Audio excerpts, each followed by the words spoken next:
Good morning, folks. How are you today? I am your host, BKP. You're watching BKP Politics on voiceofruralamerica.com. Voiceofruralamerica.com. Good morning, Diane. I know I sent a lot over there. I know I did. I could feel it in the air. I sent a lot.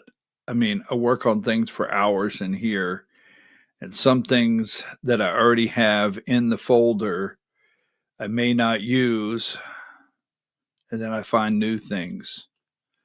But anyhow, Diane, do you have, if you're ready, do you have, where's it at? 140. Can you give me 140? Good morning, folks. So first of all, as they say out in California,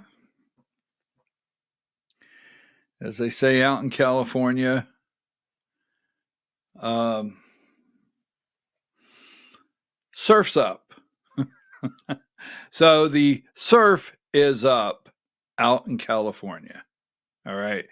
There was an 8-point something earthquake right off the coast there in Russia. Tsunami warnings through the Pacific. But right now, basically, out in Hawaii and California, surf's up. They're out there with the boards today, ready to go. Surfing USA tsunami. So take that down. Now, let me say this before we start. All right. If you see, look here, you see that? I don't want you to get caught off guard, and I apologize, but I'm working on a painting project on my back porch. And I'm working on a painting project on the back porch, and I got most of it off, but I'm going to wait till the project's done to do the final scrub. So if you see, there you go. Don't get alarmed. Nothing's happening here. Sorry about that. Thought I would make that announcement right off before the conspiracy theorist started online. You know, like when Trump has a bruise, BKP has marks on his hands. So there you go. Now, there's a lot going on today. And so I was looking around seems like 100 websites. And, you know, it's like you can't get enough Jeffrey Epstein. And I'm shaking my head here saying, wait a minute. There are so many things happening behind the curtain.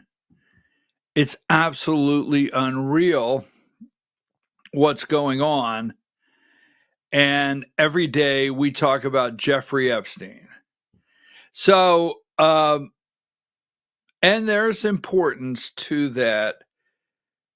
And I had to pick one particular thing that's happening behind the curtain that we could talk about today. And I think it's huge. There's a couple things going on that's very.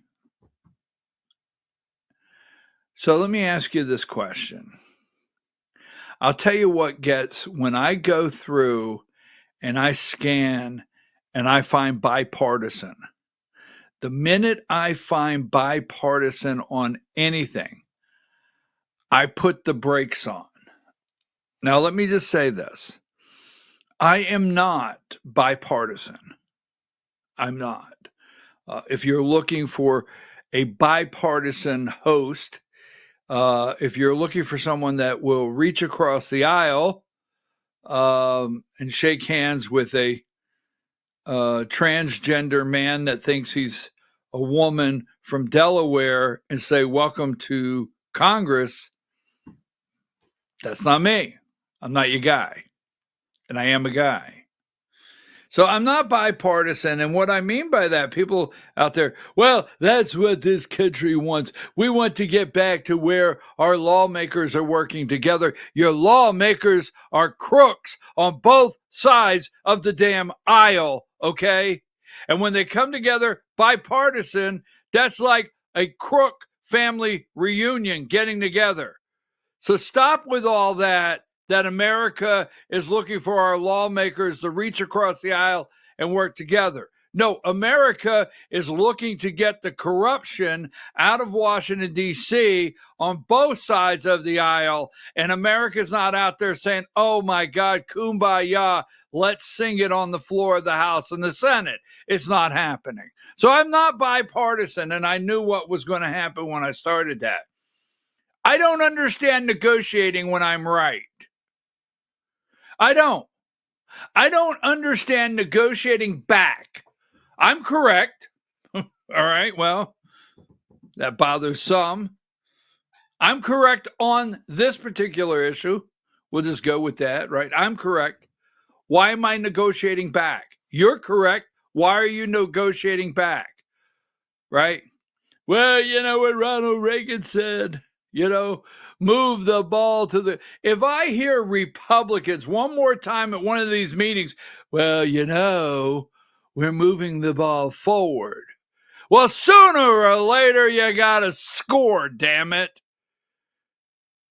It's like Republicans keep telling you, well, we're moving the ball forward. We're moving it forward. That's what's happening here. Well, you know what? You get down, and it's Republicans always get down, and it's first and goal, meaning they have 4 damn shots of passing the legislation or stopping the bullshit in its tracks. It's first and goal. They've moved the ball down there as they brag, and they reach across the aisle, and it's first and goal, and all 4 times they can't get in the end zone, and we always like, oh, where's this coming from? Well, Ronald Reagan said 80%. All right, so, and I am a Ronald Reagan Republican. I'm a Ronald Reagan Republican. So that wasn't my opening. That wasn't in the teleprompter.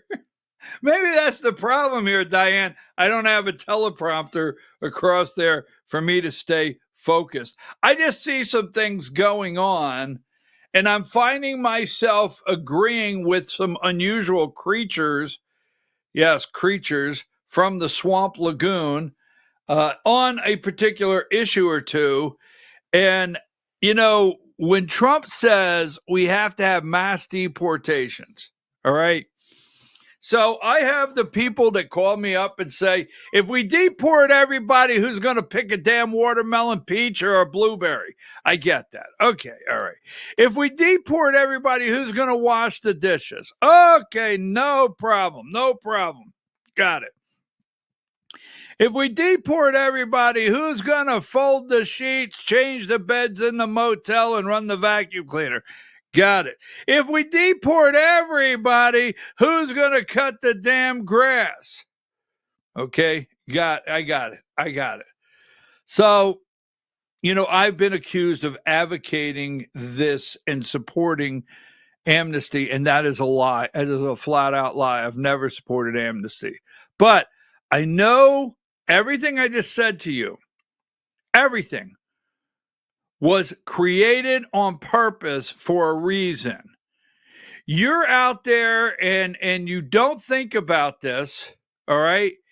And I've worked on this for years at this program. I know some of you are new. I've worked on it for years here. The hell with the damn Epstein shit this morning, all right? The hell with it. I don't want to hear it right now. My country's going down the damn swirl here, and if we're in Australia, the crap's rolling backward, but it's still going down the tubes, as they say, Epstein 12 times a day or 28 times a day. Let me tell you why I'm frustrated. Because You continue to be manipulated and told, we can't wash the sheets, we can't fold the sheets, we can't make the beds, we can't clean the motels, we can't cut the grass, we can't pick the watermelons, we can't build buildings, we can't build highways, we can't build bridges, we can't. But there was a time we did. Okay?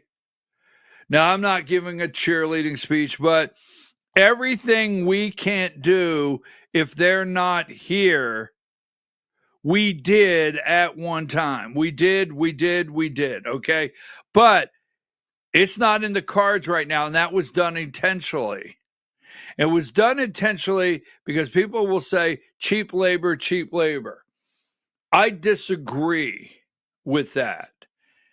I disagree, not 100%. I'm not saying that the labor is not, it's not keeping labor down, but I have been watching for years, and I'm going to show you a couple things here. I have watched this for years, and this is where I'm going this morning, right out of the box, because every day I look at this and I say, BKP, you got to pull this all together, because they keep yelling amnesty, and they keep talking about mass deportations, and Trump's not moving fast enough, and one thing after the other.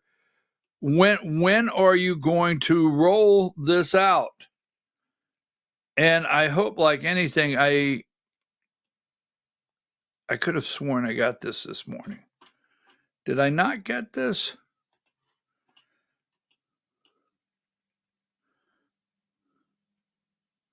Somewhere I have this. I'll find it. Just relax a minute. That should be me just relaxing a minute. Diane,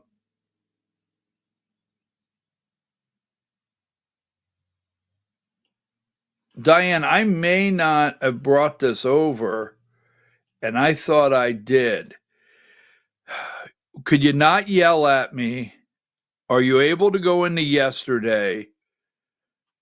Well, not that she yells at me, folks. But are you able to go into yesterday and get me... don't tell me I can't find it from yesterday also. Get me number 31. All right, so I brought this up the other day. If you can, I'm going to want number 31, then go to 32, and then we'll go back into today's picture. So I brought this up the other day because I'm looking and I'm listening to Epstein, and I'm listening to all this noise out there. And yes, I believe it's just terrible what's going on in Gaza. But Obama to headline a fundraiser in response to GOP redistricting efforts. Now, I get it. Tulsi Gabbard. I get it. You and I have known for years all the criminals out there. Ratcliffe, Tulsi Gabbard, all the criminals, John Brennan, the spies that lie, treason. This guy led the whole thing. Russian collusion, delusion, the whole thing. I get it. And I know many of you are studying this. But where the rubber meets the road, yes, I want them arrested. Yes, I want them sent to Gitmo, Alligator, Alcatraz, wherever you want to send them. Send this damn guy to the El Salvadoran prison with Tres de Agua gang members. I don't care. I get it. You get it. But here's what you better pay attention to. Again, if we don't, so we're told 30 million came across the border. 30 million. Some have said 60, 30, 10, 20, but we divided up the other day. We went online. We showed you what the population is for a congressional district. Now, Georgia is getting ready to get a new congressional district in the next census. All right. We're expected to go from 14 districts to 15 districts in Georgia. Is that because of all the companies moving in? Or would that be the numbers counted after the census, even adding in illegals, right? Into the census. But when we get 15 districts in Georgia, we are going, and this is going to happen in your state. I'm asking you very nicely to pay attention to what I'm about to say. It's got nothing to do with Epstein, got nothing to do with treason today. It's got to do with the reality of what is really deteriorating our country that we're not going to come back from, period. All right? We get 15. You're out there. You're in Texas. You're in the red state. You're in North Carolina. You're in one of these red states, whatever it may be. Because blue states, they're set. It's not like the census is going to cause Illinois to get a red congressional district. Not going to happen. It's not like the census is going in 2030 is going to cause, New Jersey to get a red district. Not going to happen.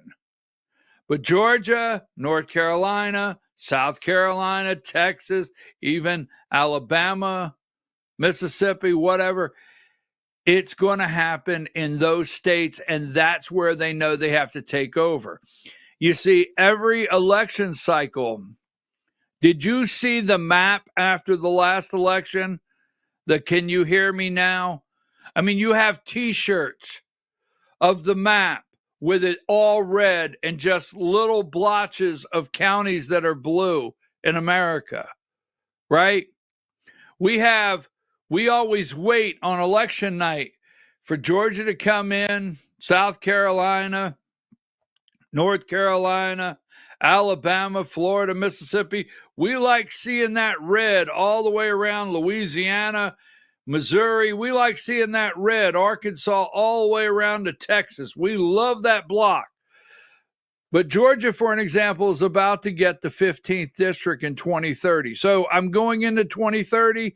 I'm going to give you why I'm doing this morning. All right? Because when you have what's called plus R's. And we have two very large plus R's. In Georgia, it's called the 14th district, where Marjorie Taylor Greene's at. And I'm going to show you why she is doing what she's doing. And I'm going to show you the strange day it is that I'm actually siding with Marjorie Taylor Greene, because we're not the best of pals. We're not close anymore, That being said, but we have the 14th and the 9th district in Georgia. They're very large plus R's. The last redistricting lines that went through Georgia, we had to take bites out of the plus R. We had to take bites out of the 9th. We had to take a bite out of the 14th, and we had to reduce the plus R to save the other R's around the state. Do you get me? Had to do that. Now, when we get the 15th district, and it's going to happen, when we get the 15th district in Georgia, we're going to take a massive bite again out of the 14th and the 9th, shrink the plus R to try to save the majority of Republican districts, and we will probably end up losing one or two no matter how we slice them up. Got it? Now, let's get back to Obama headlining fundraising response for GOP redistricting efforts. So they've had a plan. Democrats have had a plan.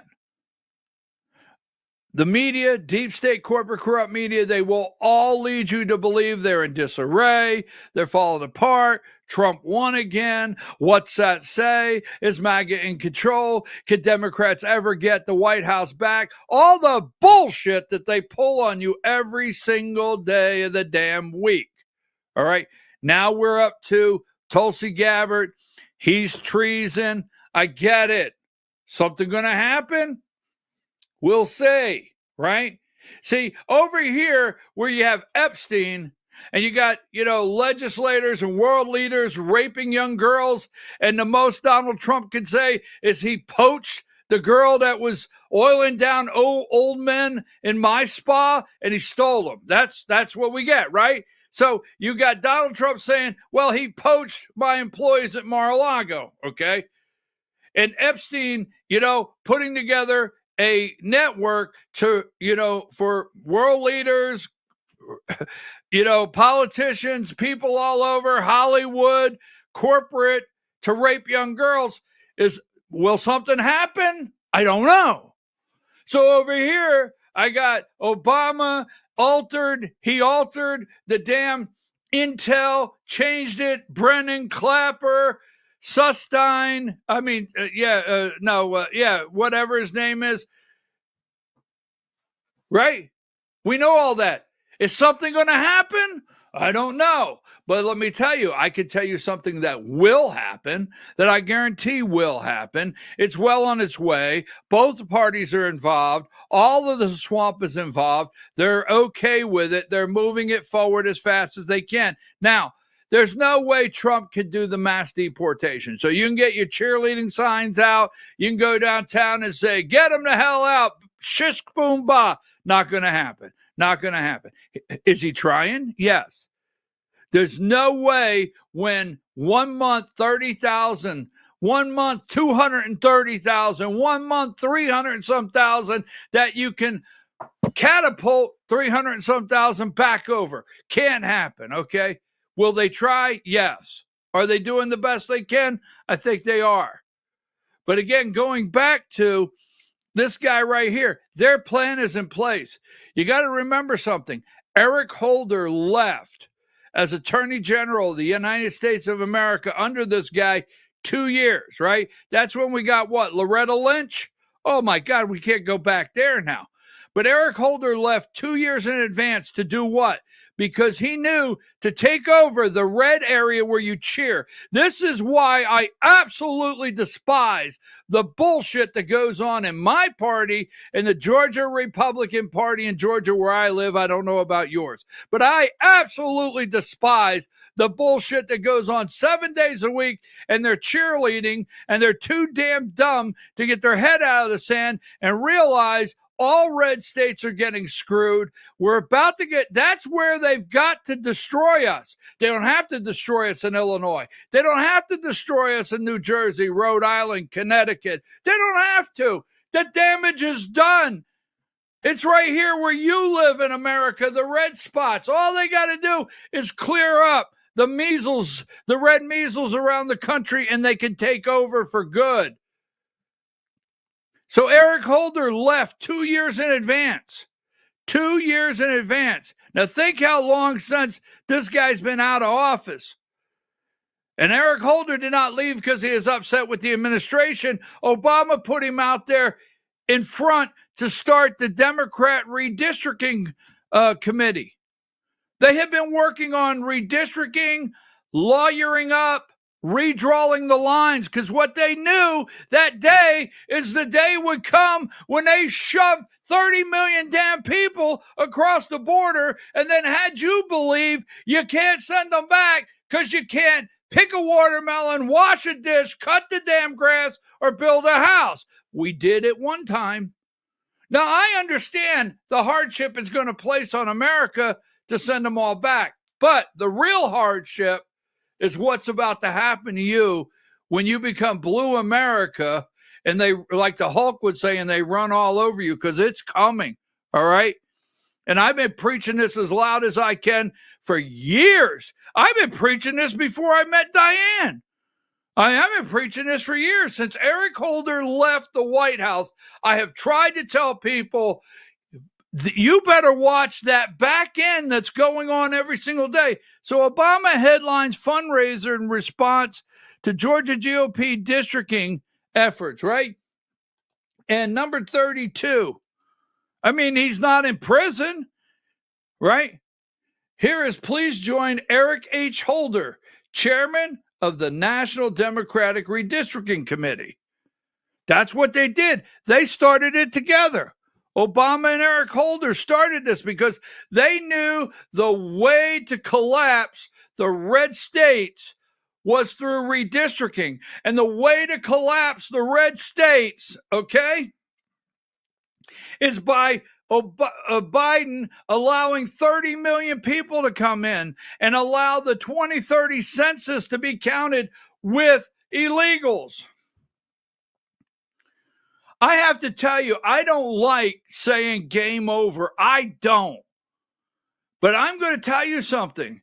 If 30 million illegals going with the last group of illegals are counted in the next census, damn it, it's game over. You do know we lost that fight. We lost that fight to ask the citizen question in a sentence. So Nancy Pelosi, Barack Obama, the National Democrat Redistricting Committee on August 19th at Martha Vineyard, big fundraiser up there. All right, now, the reason I say this and the reason I got started today is because remember in 2020, President Trump, to his credit, to President Trump's credit, tried to ask the citizen question. He tried to ask the citizen question on the census. He said, hey, well, he didn't say hey. He said, hey, I want to know how many in the house. 14. 14! Okay, give me everybody's name. Are you citizens? We refuse to answer that question. So we lost that question. Remember? Look it up. Look it up. We lost that question, right? Now, we need to get 30 million out. Get them out. All right. Now, I want to put this out here because it's really, a lot of people get upset with me over this. But I'm going to say to you here that, go ahead and take that down, Diane. We're going to go back into today's pictures because I'm going to tell you what I want in just a minute. I'm going to want 148 in a minute. Not yet. But, okay. Now, Trump tried to build a wall. They wouldn't fund it. They wouldn't fund it. He said Mexico was going to pay for it. They would not give him a handful of billions to build the wall. They wouldn't. Every time you turn around, fight, they would not build that wall. Even Republicans, they wouldn't build that wall. They would not increase border patrol. They would not do things to secure that border. They fought in Trump's first administration. They fought so damn hard to leave that border as wide open as they can. You have to have a wide open border to get 30 million people across. You cannot get them through a couple small holes. We had to leave. So they stopped. Every time he wanted to build the wall, they stopped it. They even went out and put on auction and were selling the materials that we had stored down there to build the wall. I mean, all the above. The largest attempt in Trump's first administration was to stop him from building that wall. Stop him. And why? Because they knew they were going to steal the 2020. They knew that in 2020, this is their time. They got to get them across that border. They knew the 2030. Well, it's only 2025. You're jumping ahead 5 years. Oh, the Democrats play long ball. They knew 2030 was coming. They knew Biden was their chance to get 30 million across that border. They knew it all along. They fought it. Trump comes in, the border's sealed. I cheer along with you. Now, we were booming. This country was booming with construction. All right? Well, wait a minute. I want to talk about something. I'm gonna get ready to close this. But this country was absolutely booming with construction in 2018 and 2019. Booming. I mean, the Trump economy going into 2020, right? 2018, 2019, it was booming all across this country. I mean, housing booming. I said it 5 times. So what they want you to believe is, since Trump got out, that we have to have 30 million more illegals to continue to build. Who was building everything 5 years ago? Just 5 years ago. Who was picking all the watermelons? Because I went to the store in 2019 and I got a watermelon, a couple cantaloupes, and a basket of peaches. Who the hell picked those in 2019, right? And I'm just saying, in 2016, I went and got a watermelon, cantaloupe, and a basket of peaches. Who the hell picked them, right? Just saying. So now they want you to believe that if we don't keep the 30 million, it's all manipulated. Every bit of it's manipulated. If we don't keep the 30 million, we're going to go with 30. We've heard 60. We've heard 10. I'll go with 30. They want you to believe that if the Biden 30, okay, the Biden 30 is not kept here, that we can't even sustain the economy that we had in 2018. This is all lies, all lies. All right? They let them in here for a reason. And it wasn't to pick your peaches, and it wasn't to build your houses, and it wasn't to process your meat. No. They let them in here for 2030. Right? Bottom line. They plan to alter these states like you would not believe, because in 2030, if Donald Trump is not president, he won't be. He won't be, right? And if the next president, who's going to be strong enough to stand up to the courts like Donald Trump stands up to courts every single day? Every single day he fights the courts, not afraid of them. Most people, I live in a state in Georgia, Republican Party, and the state of Georgia, where our lawmakers in Georgia, I don't know where you're at out there, they are in such fear of the courts. They write their laws, and as soon as someone walks in and says, well, if you pass that law, you'll end up in court. Oh, scrap that. Scrap that. Well, if you do that, you'll go to, scrap that. No, scrap. So we live in the fear of the court land, all right? Donald Trump, I don't know if he'll be the last president that'll do. He has no fear of these courts. He will fight them every single day. So in 2030, who's going to be president? A Republican or a Democrat? And will they fight that citizen question? And what happens when 30 million people go on the census? 10 million, 15 million, 20, go on the census. What happens? Now, I find myself, that was not the segment I was going to do. Give me number 148. And the reason I brought this up, because yesterday, Marjorie Taylor Greene put out a statement that she would not run. She's not running for governor. We'll talk about that later. Marjorie Taylor Greene, Congresswoman from the 14th District, she knows. She knows. And she's not running for governor of Georgia. We will talk about that. Well, she can't win. She can't win she cannot win a statewide race. We'll discuss it later. But so Marjorie Taylor Greene has a bill that she wants to redo the census with the citizen question. And only citizens can be counted. I have to tell you, I can't stand political stunts. You know me. I can't stand them. But political stunt, not a political stunt, I got to say I support that. Right now is the time we need to get a grip, find out who's in this country, and clear out. We've only got, when you say 5 years, we're well into, we only got 4.5 years. Just like that. Boom, 4.5 years.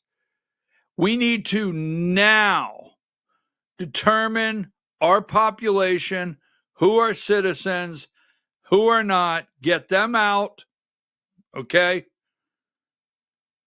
and clear up the redistricting in America based on truly the voters, the citizens. So I support that. She is, you can go look that up, all right? You can look that up. Now, give me video 4. I'm sorry about that. If we don't do something now, we are in a mess. Video 4. Could I just interrupt for 1 second? Are you still talking about Jeffrey Epstein? This guy's been talked about for years. Yeah, they're still talking, and it's him. He's still talking about it. We will get into that later. Let me throw this out.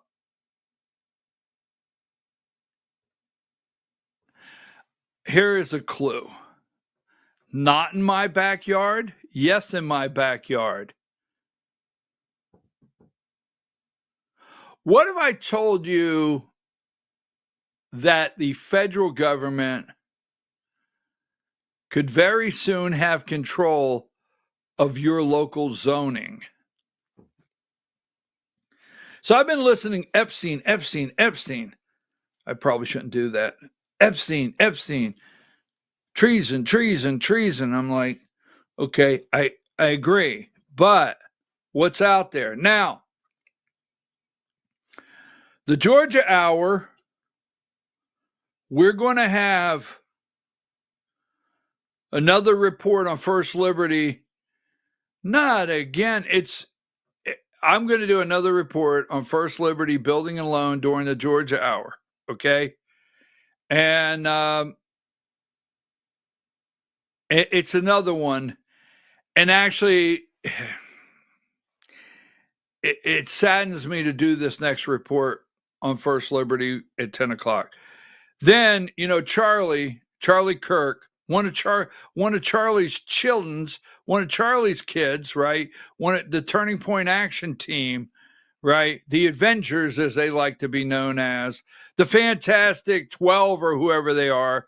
They all want to wear superhero suits because they think they're just the most amazing children's ever lived. And I like the young people. Relax. I like them. But one of Charlie's kids is in trouble in Gwinnett County. Will Charlie come to save his kid in Gwinnett County? Will Josh McCoon and the Georgia GOP assist Charlie in trying to save one of his kids in Gwinnett County, Georgia? That is coming up on the Georgia Hour. And what if, you remember when Brian Kemp, the governor of Georgia, told the donors to stand down, just wait? Remember that? He went to Sea Island. All the donors come down there to see the great Kempster. And they say, great Kempster, what news do you have for us in the future? And he says, hold your powder. Keep your powder dry. Do not wet your whistle at this time and get your donor checkbooks out. I have a plan. Why did he do that? Well, I think I know. We'll get into that momentarily. In North Carolina, are we seeing things to come? Wow, we got a lot. Are we seeing things to come in North Carolina? What's taking place right there in Georgia? Let's see if I have anything else here. Give me number 22, Diane. How are you today, Diane? That's great. I'm glad to hear that. Number 22. So I'm going to take a break and get a Mexican Coke. I'm going to get a Mexican Coke. Take a break.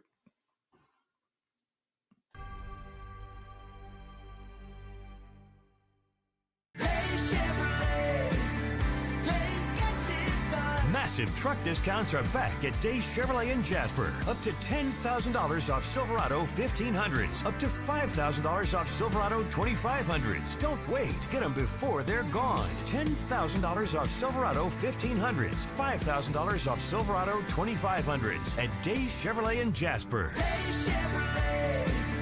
Days gets it done. Together, let's drive. Larry's Body Shop in Ellijay. Family owned and operated since 1978. The latest in cutting-edge digital technology and state-of-the-art equipment allow our iCard Gold Class certified technicians to restore your vehicle. Our second-to-none customer service will work directly with your insurance company. Major accident or minor fender bender, we take the dents out of accidents. Larry's Body Shop, North Georgia's #1 body shop. Visit us at collisiondecision.com. Why give your money to liberal media companies? Put your marketing needs in the hands of a conservative marketing professional and start getting results today.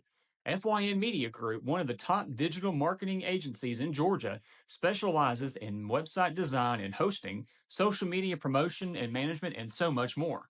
Visit FYNmediagroup.com or call 706-889-3564 for a free consultation. Welcome to El Rey Azteca Mexican Restaurant. We invite you to indulge your senses with our from-scratch authentic Mexican food. Whether you are hungry for fajitas or the El Rey Azteca burrito, we offer a wide variety of fine Mexican dishes, drinks, and desserts. Our inviting patio, indoor seating, and bar has a seat for everyone. So come to El Rey Azteca for delicious food, great drinks, good friends, and loads of fun in a casual and friendly atmosphere.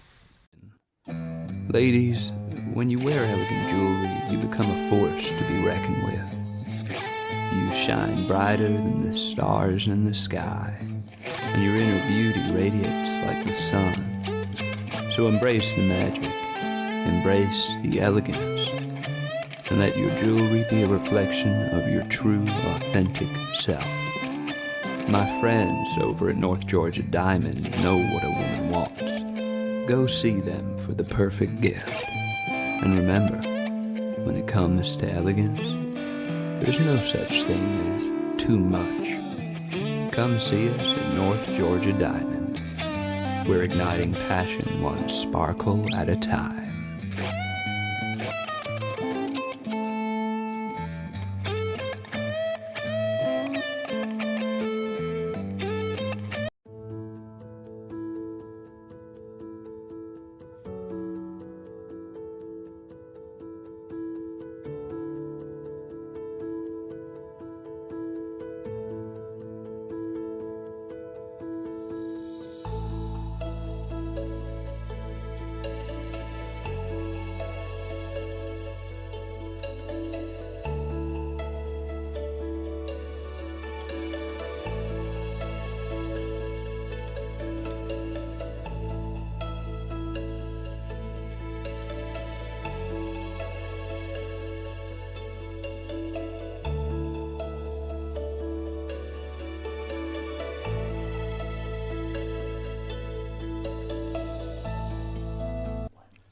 In 1981, Reed Nicholson began selling tires out of an old barn in Mineral Bluff. Little did he know that he had just laid the groundwork for the most trusted names in automotive services in the Blue Ridge area. In 1997, Nicholson Tire Center became what it is today, holding the same values of faith, family, and great customer service. 2 locations to serve you, and the Blue Ridge location is currently expanding to offer fast service and the largest U-Haul provider in Georgia. Nicholson Tire Center, Blue Ridge, and Mineral Bluff.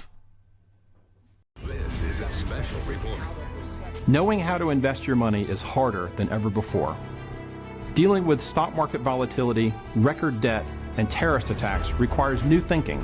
At U.S. Asset Management, we can help you see the world more clearly so that you can move beyond the chaos and invest with confidence. Call us, visit us online, or drop by our office. U.S. Asset Management, helping you make better decisions with your money. Mesquite Grill, now offering online ordering for your convenience. Check out our new website at mesquitegrillbr.com. That's mesquitegrillbr.com. The great food and service you have come to expect, ready for you when you arrive. Open 7 days a week with a fully stocked bar and friendly service. Bring your furry friends with you and dine on our pet-friendly patio. Also, check out our catering options and let us prepare delicious food for your next event.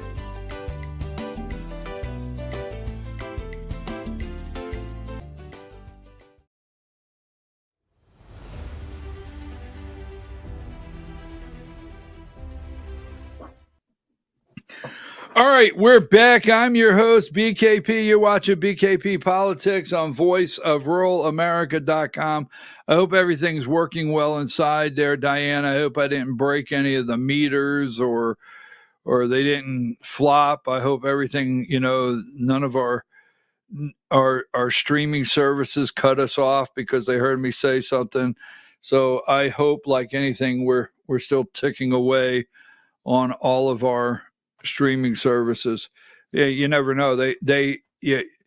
You hit, when you hit the truth one too many times, just out of the clear blue sky, something could go wrong. We've seen it happen before. And I think if we had a truthometer, Diane, work on that today. I know you don't have nothing to do. Lord, I'm going to get in trouble. Find me a truthometer, okay? Because we were hitting a damn truthometer hard. I mean, we were tacking it out like an 8. If you were revving it up to change gears. I mean, we were tacking it out, the truthometer, and we're going to continue it right now. I'm your host, BKP. You're watching BKP Politics on voiceofruralamerica.com. Now, there's two things I want to get this out of the way, a little house cleaning before we get up to the 9 o'clock hour, and then the 10 o'clock hour, we will have the Georgia hour, where the Georgia hour, we will have an encore she-coon. Remember the she-coons? You remember the she-coons? Well, you can guess. The only clue I'll give you, well, I'm not giving you a clue. We'll have a she-coon at the 10 o'clock hour. And if you don't know what that is, we'll explain then. Now, yesterday, this was not the campaign. And so I can pay attention, all right? Give me 108, all right? Give me 108. Yesterday, there was a Mike Collins ad that went out, and Georgia was spelled wrong. MSNBC, the Democrats, they're all running this 30-second clip attacking, Mike Collins, the candidate for Senate. This was not an ad put out by his official campaign, all right? This was not an official campaign ad. And yes, so that's happened yesterday, but give me number 151, just to clear a couple things up. All right. So Senate confirms Bove, is that his name, for appeals court. All right, post 5049, right? Now, there was no need for the vice president, 5049. But keep in mind, Republicans have a 53-47, right? 53-47 majority. So 47, all Democrats voted no. 2 Republicans voted no on this confirmation. Now, President Trump has John Thune. You can go study this. John Thune, the majority leader in the Senate for Republicans. They will not go into recess, and there's a couple different things. They won't go into recess because of the backlog of Trump appointees that they're trying to get through the Senate. All right. I know this is put in place to advise and consent of the Senate for the executive branch appointees to cabinet and certain position and judges, all right? I'm not for sure that we don't look at this, because the power the Senate has to stop the executive branch from getting their appointees through. I'm not for sure we don't take a look at that. I don't know that I agree with that much power, and I don't want to give so much power to the executive branch, but they're slow walking these. Now, I have a point here to get past this, but this guy gets appointed. Now, my understanding, the two no's on the Republican side, Susan Collins and Lisa Murkowski. That's my understanding. Now, let me get to this, because I'm receiving phone calls and I'm going to answer a question right now. This is not an endorsement. I still don't know. Well, I still don't know everyone that will end up in the race. 102, right? Now, look at that. So I've been getting phone calls, and several, and they start out with, what do you think of Mike Collins? And before everybody starts yelling at the screen, I'm going to give you, I felt like yesterday one person called me and said, so what do you make of Mike Collins? I got a text message. What do you make of Mike Collins? And I thought, if I'm going out there and telling people what I think of Mike Collins when they call, I owe it to this audience. So Mike Collins, if you look at his background, his dad in politics in Georgia, his trucking company, you could start going and picking this guy apart. All right? Because I have that from you. You have sent me messages, you've sent me articles, you've sent me some dark things concerning Mike Collins, right? And I tell people, all right, he's from the 10th district. He's running state. He's not Lisa Murkowski. He's not Susan Collins. He's not Shelley Moore Capito, right? He's not Mitch McConnell. And he would support Trump's nominees. He would support the Trump agenda, and he would vote to get Trump's legislation through the Senate. So that's where I'm at. That's not an endorsement. So keep in mind, you don't know Derek Dooley. We'll talk about that later. Buddy Carter, I could not trust with everything I just said. Mitch McConnell, Susan Collins, Lisa Murkowski, Shelley Moore Capito. I could not trust. I cannot trust and will not trust Buddy Carter out of the 1st district. But I will tell you this guy, fair enough. He's not any of the. He would support President Trump's agenda. Now, as you can see, he's starting to get endorsements in the state. We will talk about the Senate race in the Georgia Hour. All right. So I wanted that out front because I'm getting a lot of people ask me, what do you think of Mike Collins? Now, in the state of North Carolina, take that down. Here is a concern I have.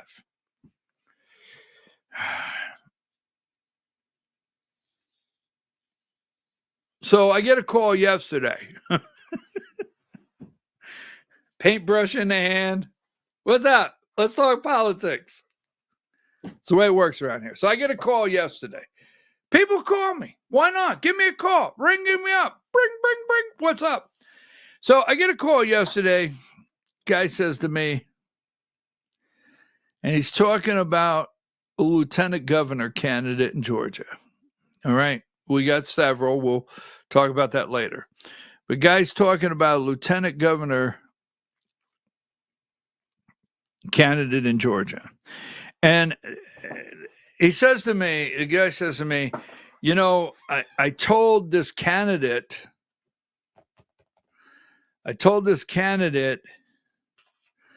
that he has to back this on the governor race. He's got to back this on the governor race, whatever. And I said to this individual, it caught him off guard. I said to this individual, I said, you better prepare your candidate that you like in this race to think about what it would be like to be the lieutenant governor with a Democrat governor.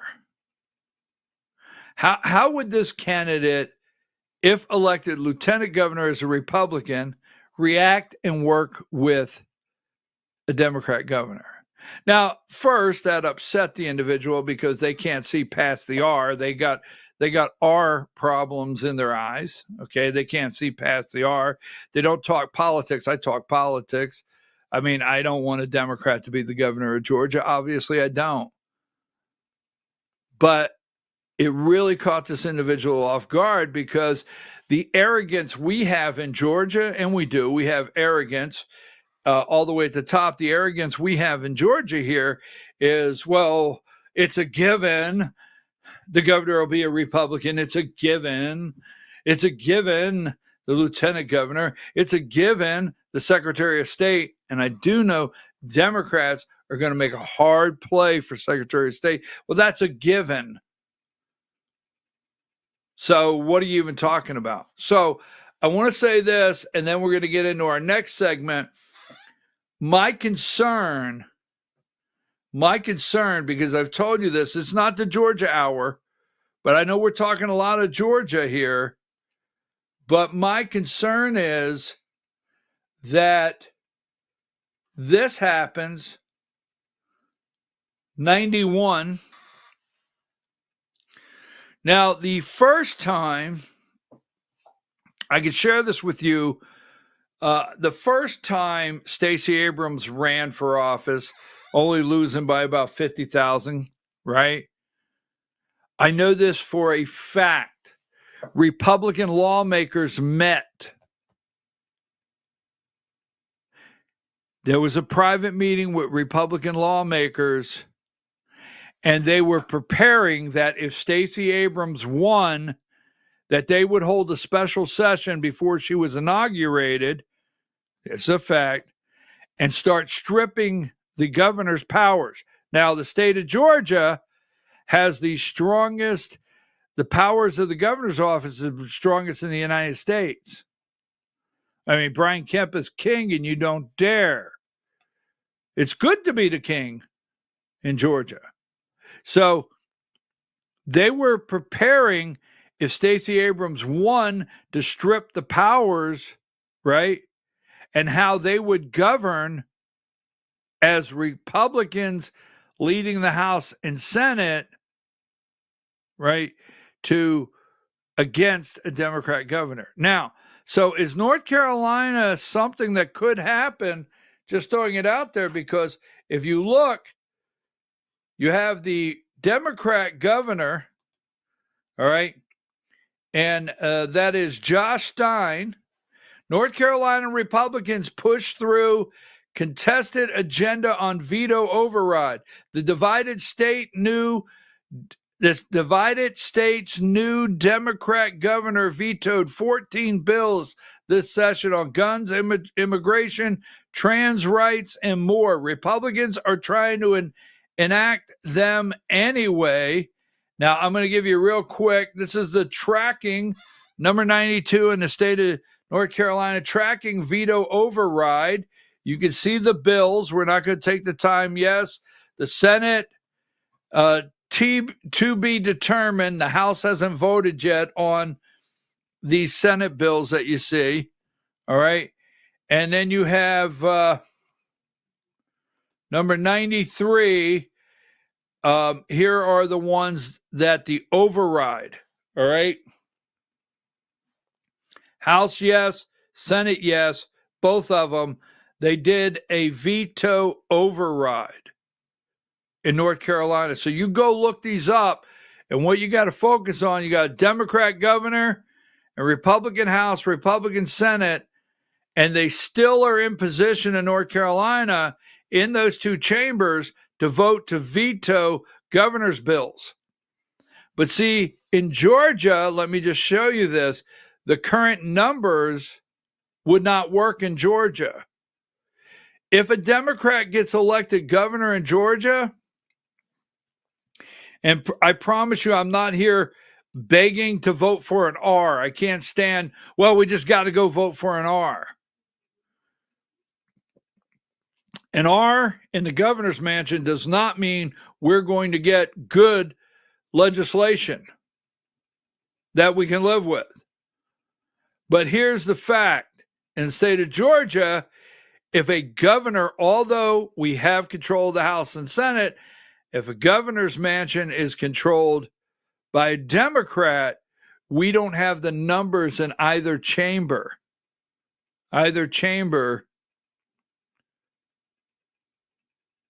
to change and veto. We don't have the numbers in either chamber to make the changes necessary to operate with a Democrat governor. Yeah, Republicans have really put themselves in a spin here in Georgia. So I just wanted to show you that. 94, we're going to talk about this a little later in the program. The 9 Supreme Court cases to watch next term. Because I'm telling you, Epstein, treason, Gaza, children are starving.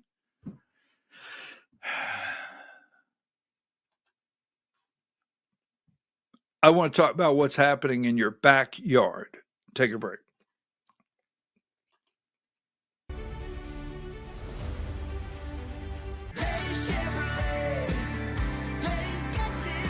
Massive truck discounts are back at Days Chevrolet in Jasper. Up to $10,000 off Silverado 1500s. Up to $5,000 off Silverado 2500s. Don't wait. Get them before they're gone. $10,000 off Silverado 1500s. $5,000 off Silverado 2500s at Days Chevrolet in Jasper. Days Chevrolet.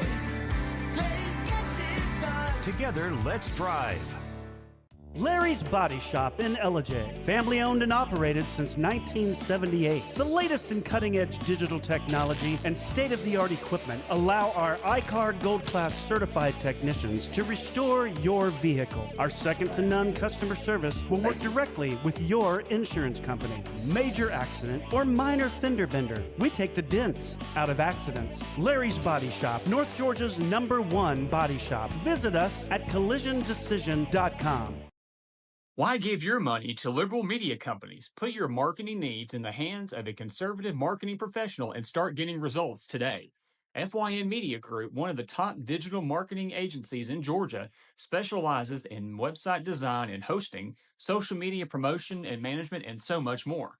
Visit FYNmediagroup.com or call 706-889-3564 for a free consultation. Welcome to El Rey Azteca Mexican Restaurant. We invite you to indulge your senses with our from-scratch authentic Mexican food. Whether you are hungry for fajitas or the El Rey Azteca burrito, we offer a wide variety of fine Mexican dishes, drinks, and desserts. Our inviting patio, indoor seating, and bar has a seat for everyone. So come to El Rey Azteca for delicious food, great drinks, good friends, and loads of fun in a casual and friendly atmosphere. Ladies, when you wear elegant jewelry, you become a force to be reckoned with. You shine brighter than the stars in the sky, and your inner beauty radiates like the sun.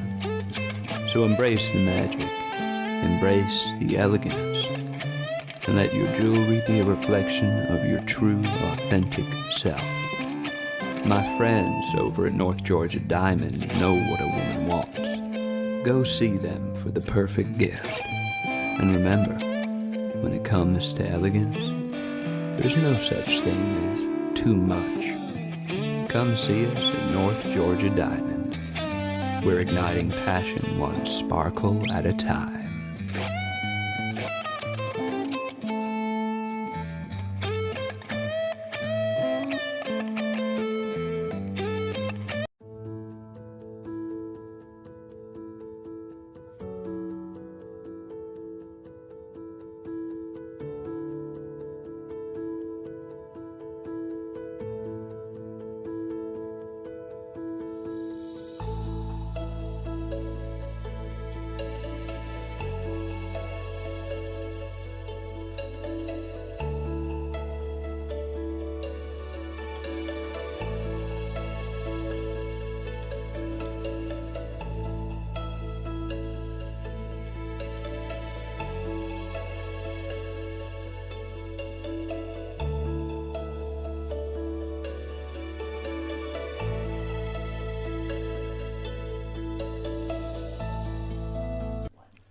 In 1981, Reed Nicholson began selling tires out of an old barn in Mineral Bluff. Little did he know that he had just laid the groundwork for the most trusted names in automotive services in the Blue Ridge area. In 1997, Nicholson Tire Center became what it is today, holding the same values of faith, family, and great customer service. 2 locations to serve you, and the Blue Ridge location is currently expanding to offer fast service and the largest U-Haul provider in Georgia. Nicholson Tire Center, Blue Ridge, and Mineral Bluff. This is a special report. Knowing how to invest your money is harder than ever before. Dealing with stock market volatility, record debt, and terrorist attacks requires new thinking. At U.S. Asset Management, we can help you see the world more clearly so that you can move beyond the chaos and invest with confidence. Call us, visit us online, or drop by our office. U.S. Asset Management, helping you make better decisions with your money. Mesquite Grill, now offering online ordering for your convenience. Check out our new website at mesquitegrillbr.com. That's mesquitegrillbr.com. The great food and service you have come to expect, ready for you when you arrive. Open 7 days a week with a fully stocked bar and friendly service. Bring your furry friends with you and dine on our pet-friendly patio. Also, check out our catering options and let us prepare delicious food for your next event.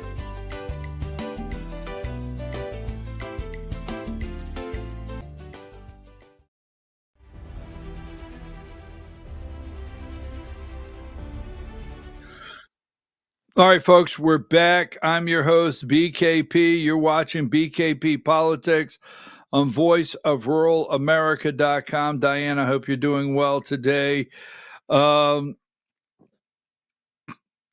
Yes, I know they're still talking about Epstein. Yes, I do. And I know they're talking about Gaza, the humanitarian crisis, 2-state solution, tariffs. So give me number 138, Diane. Everybody, not myself, but people are sitting on pens and needles waiting to hear Federal Reserve expected to hold interest rates steady, and then 130, right?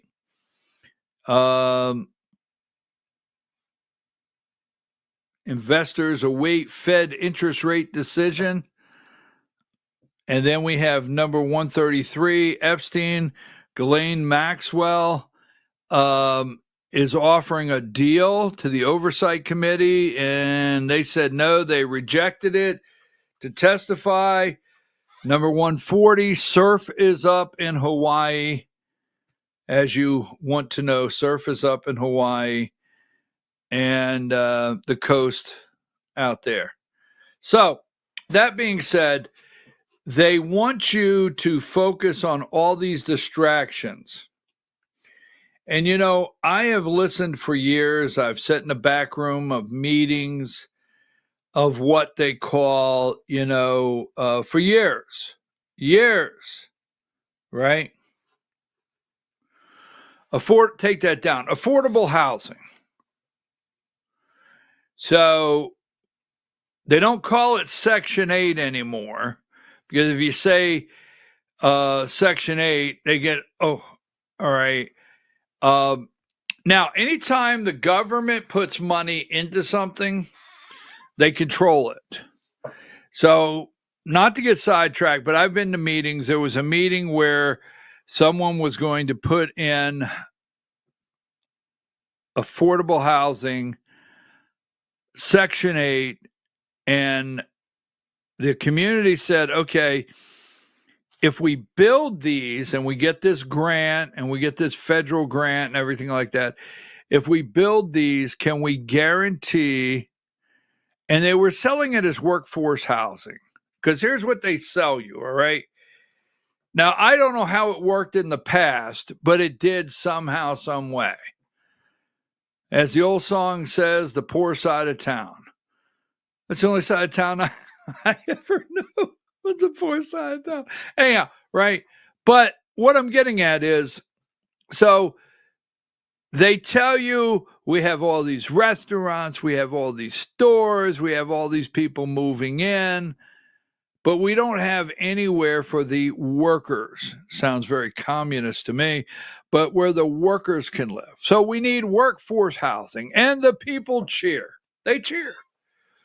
We need workforce housing. Yes, yes. Well, we need somewhere where people can afford. Now, a real economy where you have starter homes and you have apartments that can be, you can afford, and then you move into next level and next level. No, we want government-funded workforce housing. So we went to a meeting one night, and I'm sitting there, and they're selling workforce housing, and somebody gets up to the podium and says, okay, but can you guarantee to the council, can you guarantee that when we build these 98 apartments, that only our people in our community will live in those apartments because for workforce?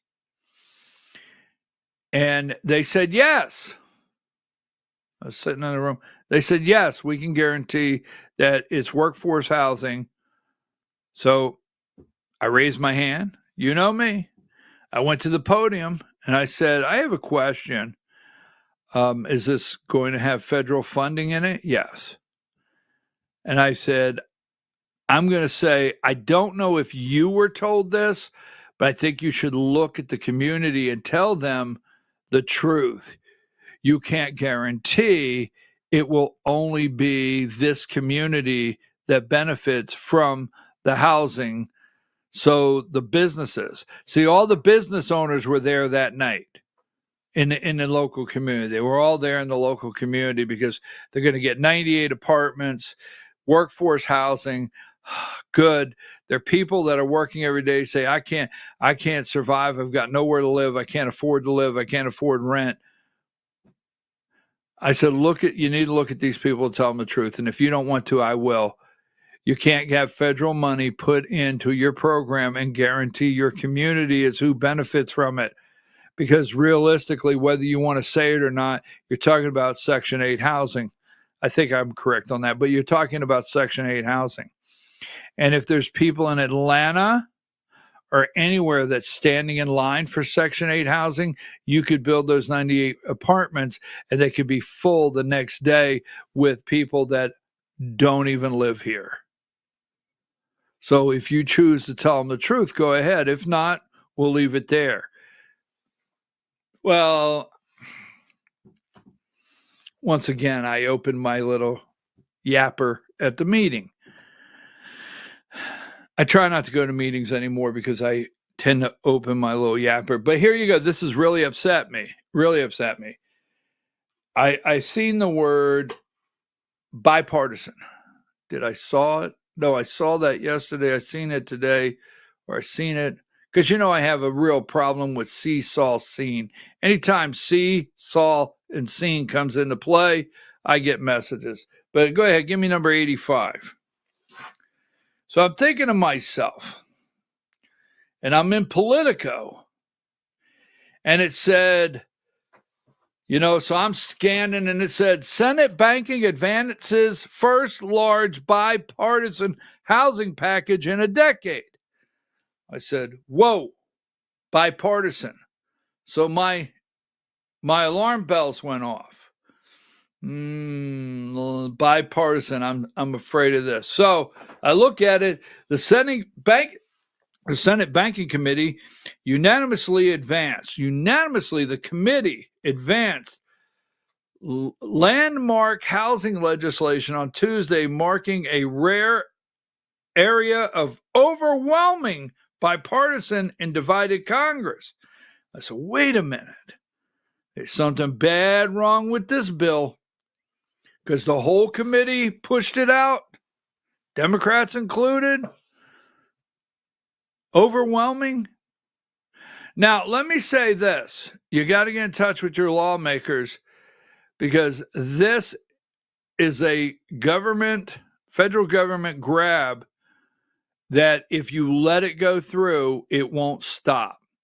because all you keep hearing is affordable housing and a housing shortage. We have such a housing shortage. We need affordable housing. We need workforce housing. The government is George has done a job in putting in grants, okay? Grants go into this community and this community. Grants happen to be someone's money, by the way. These are not private grants. The government learned this long ago. You have major corporations that used to set up funds for grants, and you applied for them, and they came from a private fund. The government said, hey, if we will call these grants, the people, the masses will think when the local mayor or the local commissioner says, we received a grant. Oh, that's great. That's what we needed was a grant. No, you got someone's money. So you've heard all that. They set you up for workforce housing, right? And I'm not telling you we don't need to build modest homes for people to be able to afford.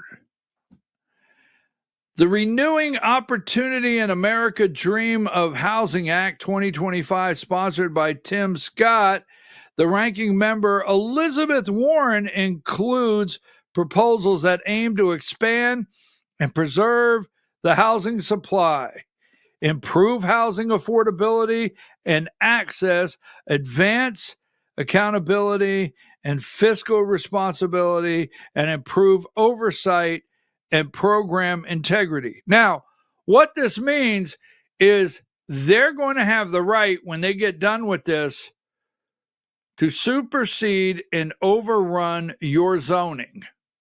The federal government will be allowed to go past your zoning laws, your zoning rules, and implement what they want. If they want to put a housing project and they approve it right here, your local government is not going to be able to say, well, that's against our zoning. Watch and see, because Elizabeth Warren's not now. Go to the next one. Number 86. There's a massive bipartisan housing bill moving forward in Congress. Well, bipartisan got me again. The Senate Banking Committee Tuesday unanimously advanced a huge housing bill aimed at boosting the supply of homes in the U.S. Why does it matter? In a rare moment of bipartisan agreement, this and a sign of how bad real estate markets have gotten in the U.S., where home prices have soared. Now, the private market, everything's inflated by false numbers. Everything's inflated by printing money.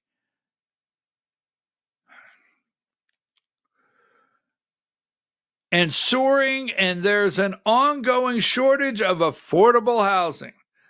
Where it stands, many of the provisions in the Road to Housing Act 2025 would cut the red tape around zoning and building standards. Well, that sounds great. We hate red tape. A lot of us don't even like the zoning. Right? Sounds good so far. Housing is possibly the one place where Democrats and Republicans agree on the need for deregulation.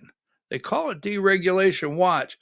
But the package directs a lot of action at the Department of Housing and Urban Development. At the same time, the Trump White House is cutting agencies and the budget in these agencies. Now, number 87, why does it matter? This is where, watch. Now, do you remember when Kamala Harris campaigned and she was going to build 3 million houses? Remember that? Kamala was going to build 3 million houses and have an Oprah Winfrey show and give them away. Why it matters in a rare moment of bipartisan, right? Where it stands, many of the provisions in there cut the red tape. Now, zoom in. One provision would direct HUD to come up with new guidelines around zoning and land use policies to encourage more construction. Take over your zoning. Encourage. They're going to encourage your community. The federal government, nothing like the federal government encouraging you, right? Well, we will withhold.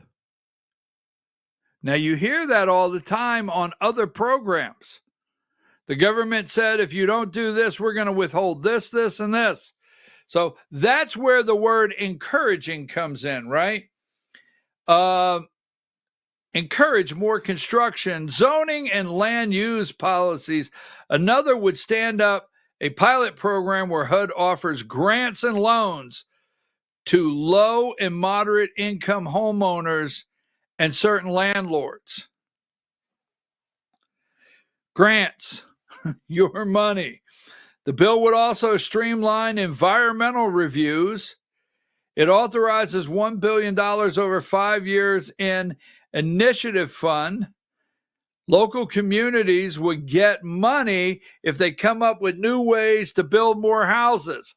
Now, that's what you really need. Local communities. Now, that sounds good, right? Well, we're going to have a community meeting tonight at the old town hall, and we're all going down there because we're going to cheer, because we're all going to just put our thinking caps on, and we're going to come up with new ways to build more housing. And then local communities go to the town hall and cheer, and they give suggestions. No. That's what it sounds like. But the local community is the mayor and the city council. The local community is the commissioners or the commission. That's the local community. And what they hear is $1 billion over 5 years, the initiative fund. And somebody goes in one of those meetings and says, you do know the federal government just passed what they call the initiative fund, and we can apply. Do you realize most cities, now not the smallest of the small, but most cities and counties now have a full-time grant writer on staff? Yes, someone in an office that you are paying a salary every year, right? And you're paying their insurance, and they do nothing but find this for you to get some money, not those local community town halls as they would lead you to believe, and put your thinking cap on and have an initiative. These are county commission meeting. You know, this fund's out there. We're going to apply for, $5 million. You can't make this up. Now, let's go to the scary. This is Spook House scary on this. Give me number 88. It is what the abundance movement is seeking, writes Matt Stroller, the director of research at the Liberal American Economic Liberties Project, name checking the book, blah, blah, blah. It also borrows. Now, why would you borrow anything from Kamala Harris? Why? Why would you borrow one single initiative to put into a bill from Kamala Harris? It also borrows from a policy ideas of the YIMBS. What does that stand for? Yes in my backyard. The Yes in my backyard movement, which is looking to build lots of houses and hack away at building codes. Well, our local zoning says you can't put, 300 apartments right there. Well, we are the federal government. Every senator, now listen to this, every senator, Republican or Democrat, is facing people back home who tell them housing is a huge problem, Senator Elizabeth Warren said. She and Senator Tim Scott first agreed to tackle housing shortages after he took over his chair. Wow. Now, not in my backyard, number 89.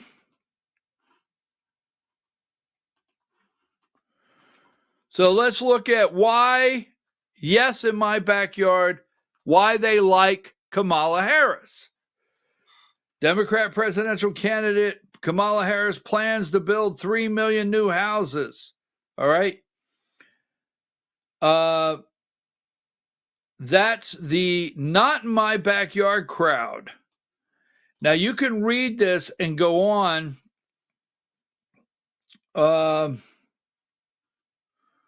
There was something. Give me number 90.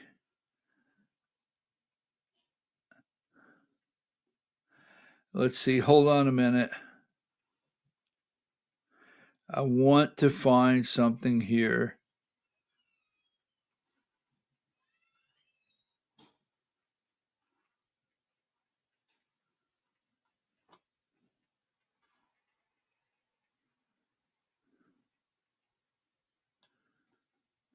Wait just a minute.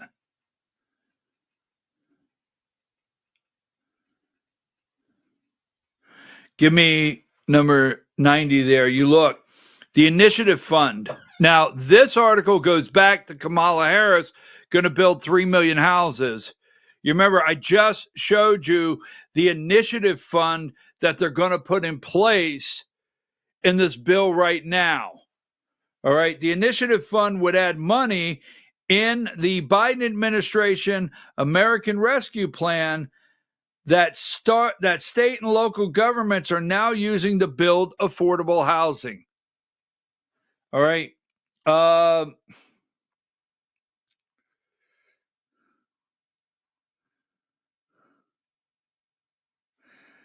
Zoom in why Yes in My Backyard really like about the proposed Initiative Fund. Remember, go back to the other one. They have the Initiative Fund to encourage states and local governments to come up with ways to build more units by experimenting with changes in zoning laws, for example. All right. The Initiative Fund. Now, let's go back because I got to wrap this up. I want to get my next segment. This is 89. Remember, this article was written of why Yes in My Backyard, the Initiative Fund, was in the American Rescue Plan that Biden had in place. You see, you get money, but you got to alter your zoning. You get money, but you got to comply with all of these things. Give me 89. All right. So we just showed you this. That was when Kamala Harris was running. And 88, it also borrows from the policy ideals of Yes in My Backyard, the Yes in My Backyard movement. Okay? And you got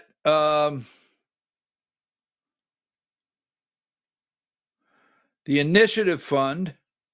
Where's the grants? I thought I had that just a minute ago. Hold on.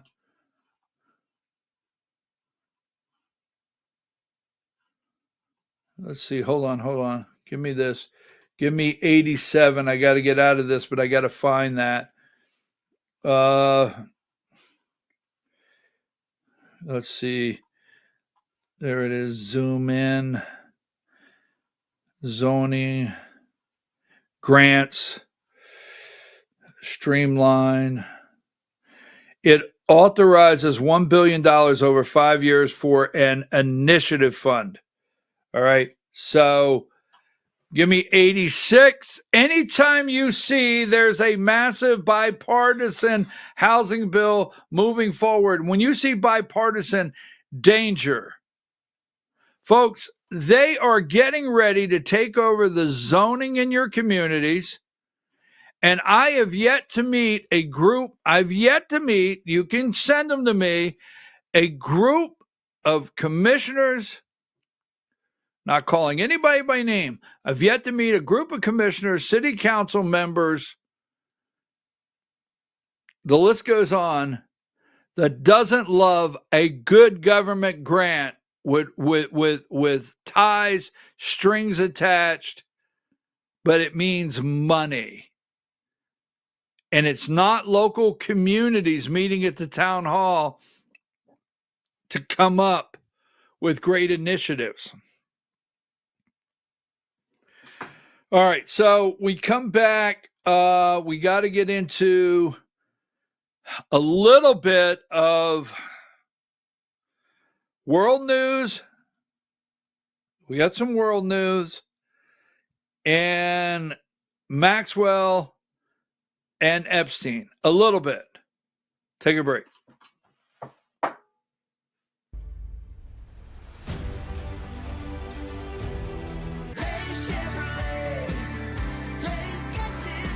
Massive truck discounts are back at Days Chevrolet in Jasper. Up to $10,000 off Silverado 1500s. Up to $5,000 off Silverado 2500s. Don't wait. Get them before they're gone. $10,000 off Silverado 1500s. $5,000 off Silverado 2500s at Days Chevrolet in Jasper. Days Chevrolet. Days gets it done. Together, let's drive. Larry's Body Shop in Ellijay. Family owned and operated since 1978. The latest in cutting-edge digital technology and state-of-the-art equipment allow our iCard Gold Class certified technicians to restore your vehicle. Our second-to-none customer service will work directly with your insurance company. Major accident or minor fender bender. We take the dents out of accidents. Larry's Body Shop, North Georgia's #1 body shop. Visit us at collisiondecision.com. Why give your money to liberal media companies? Put your marketing needs in the hands of a conservative marketing professional and start getting results today. FYN Media Group, one of the top digital marketing agencies in Georgia, specializes in website design and hosting, social media promotion and management, and so much more. Visit FYNmediagroup.com or call 706-889-3564 for a free consultation. Welcome to El Rey Azteca Mexican Restaurant. We invite you to indulge your senses with our from-scratch authentic Mexican food. Whether you are hungry for fajitas or the El Rey Azteca burrito, we offer a wide variety of fine Mexican dishes, drinks, and desserts. Our inviting patio, indoor seating, and bar has a seat for everyone. So come to El Rey Azteca for delicious food, great drinks, good friends, and loads of fun in a casual and friendly atmosphere. Ladies, when you wear elegant jewelry, you become a force to be reckoned with. You shine brighter than the stars in the sky, and your inner beauty radiates like the sun. So embrace the magic, embrace the elegance, and let your jewelry be a reflection of your true, authentic self. My friends over at North Georgia Diamond know what a woman wants.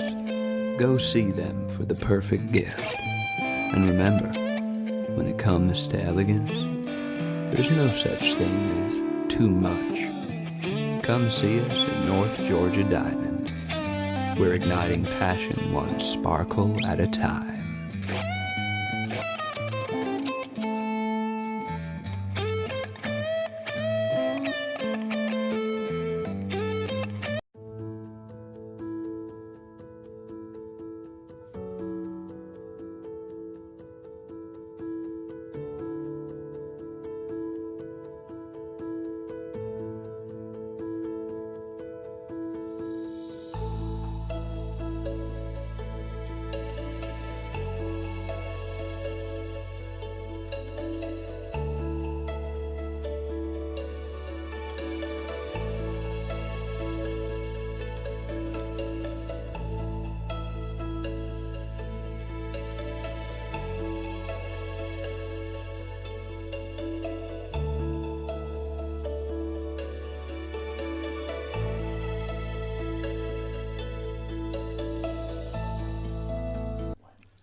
In 1981, Reed Nicholson began selling tires out of an old barn in Mineral Bluff. Little did he know that he had just laid the groundwork for the most trusted names in automotive services in the Blue Ridge area. In 1997, Nicholson Tire Center became what it is today, holding the same values of faith, family, and great customer service. 2 locations to serve you, and the Blue Ridge location is currently expanding to offer fast service and the largest U-Haul provider in Georgia. Nicholson Tire Center, Blue Ridge, and Mineral Bluff.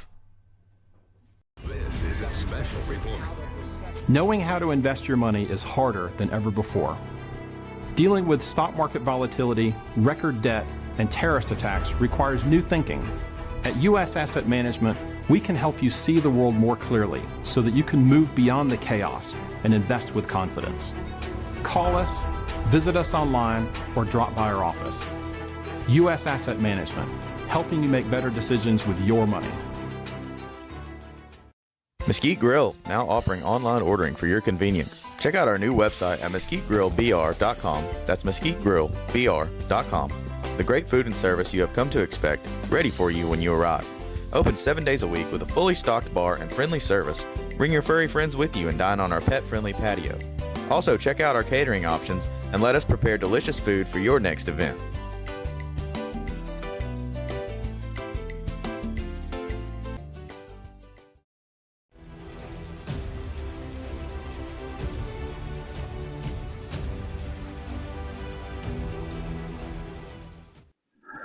All right, folks, we're back. I'm your host, BKP. You're watching BKP Politics on Voice of Rural America.com. Now, give me, hi, Diane, video 4. Could I just interrupt for 1 second? Are you still talking about Jeffrey Epstein? This guy's been talked about for years. Now we don't trust the government. We don't. When I say we, if you're out there with me, we don't trust. Okay. And when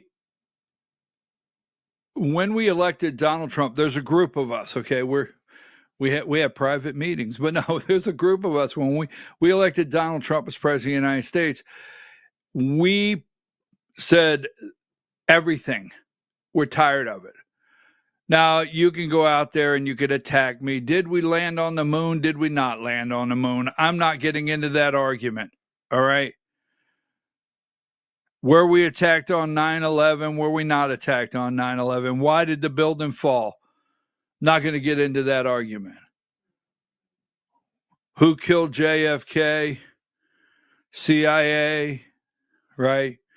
Martin Luther King Jr., Malcolm X, Bobby Kennedy, Jeffrey Epstein files. You see, when we elected Donald J. Trump, there was a part of us that thought we would no longer have to. Could we find out everything that's going on? Probably not. The deep state is the deep state is the deep state. But we did not feel with this administration that something would come up that we would question and then be right back to saying, do we trust this? And that's where we're at with the Epstein file. That's where we're at. Do we trust this? Is this a big plan of something? Why do they keep talking about it? So everything that comes out now is like, well, wait a minute. Last week you said this. So they're trying to make a campaign issue. One more, video 3.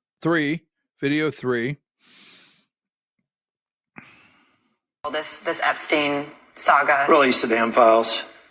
Look, it makes no sense to me. If anybody thinks that this is going to go away because the House left a day early or something, it's got to be like those zombies in The Walking Dead. Every time you think you've killed it, another one's just going to come running out of the closet after you. This is going to be an issue all the way through next year's election. Now, they're still talking about it. Still talking about it. And Trump is providing the coverage on it. Now, I don't know why Epstein is a smokescreen right now. because I'm at a loss. This is a guy we know all the when we say the story, we know all the backstory, right? We know he never had a degree. He taught school. He was hired in a private, prestigious school by William Barr's dad. We know all that, right? And William Barr, I mean, you can't make this up. Wexler, right? Wexler, is that his name? Victoria's Secret, Abercrombie and Finch. Can't make any of this up. We know that. But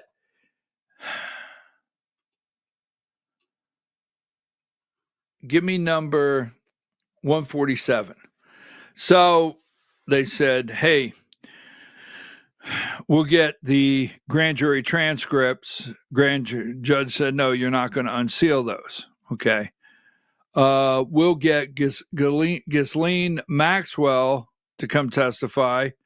Well, what else is Trump saying about fallout with Epstein, right? Now, that's at 5 a.m. this morning. 5 a.m. And give me 146. Trump says Epstein stole young women workers from Mar-a-Lago spa. He poached Trump's employees from the spa. So Trump had young ladies working the spa at Mar-a-Lago.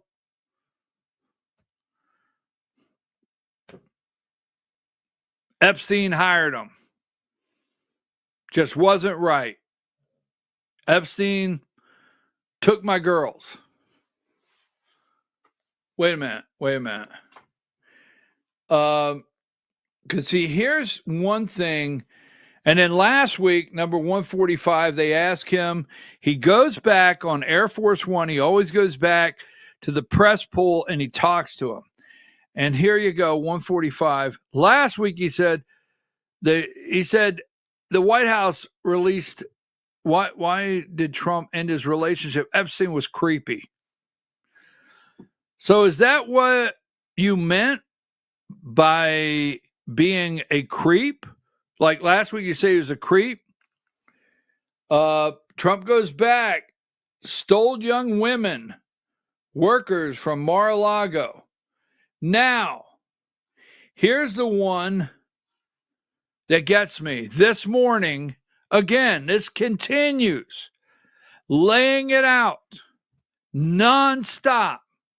You still talking about Jeffrey Epstein? What the heck? 144. There is no missing minute in the original Epstein jail video. Government source says.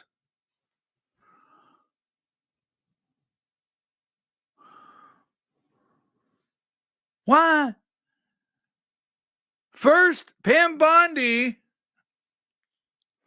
sits next to the President of the United States and said, well, we're missing a minute because every night at 11:59, the system resets. And every night, we have that minute that's missing.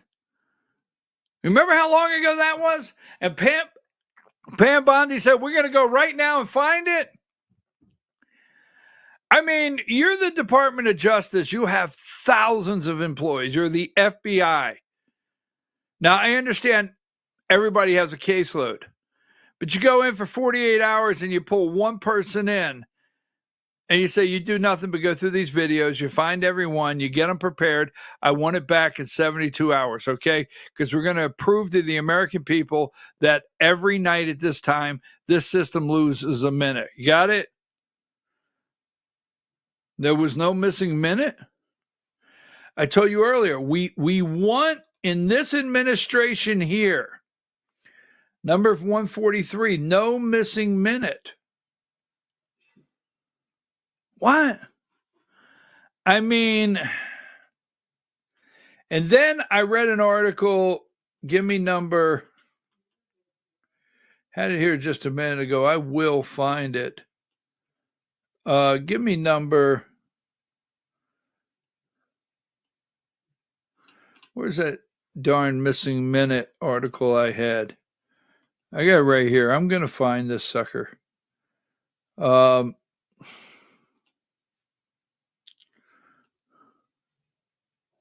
61.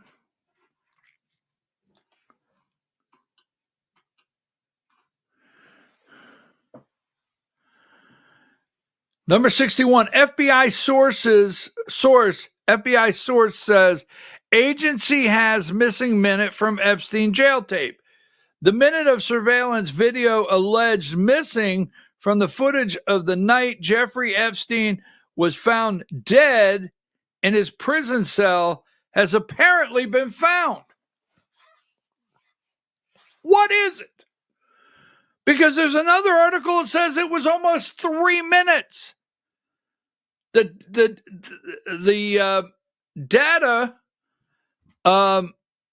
showed 3 minutes. Now they found it. Nothing was missing. After what? Has this been 3 weeks? So we have the minute. I'm like, wow. Okay. See, we wanted an administration where we wanted to be able to believe what you tell us. So moving right along, we have the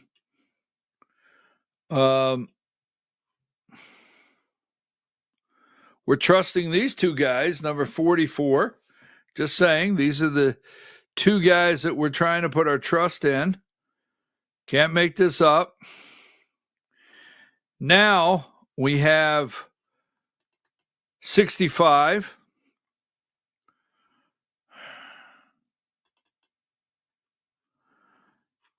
And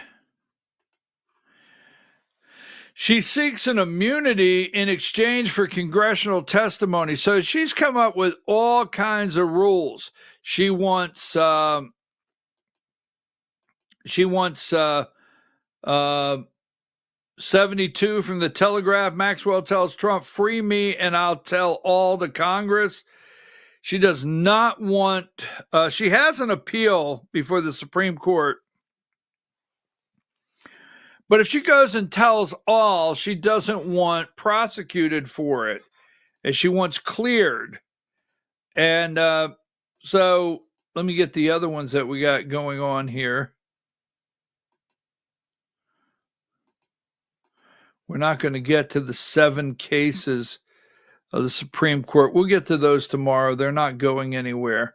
We have 9 cases of the Supreme Court that we got to talk about. I will bring those over tomorrow. Now,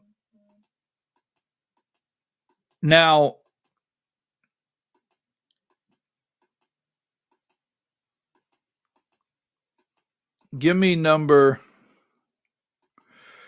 121. CNN. Epstein poached my young female employees from the resort. I have to say something, okay? I have my pin, I have my watch, I support my president.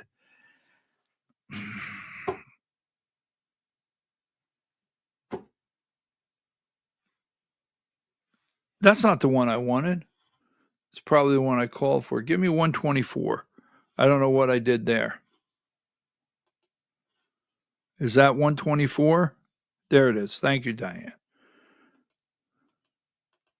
So,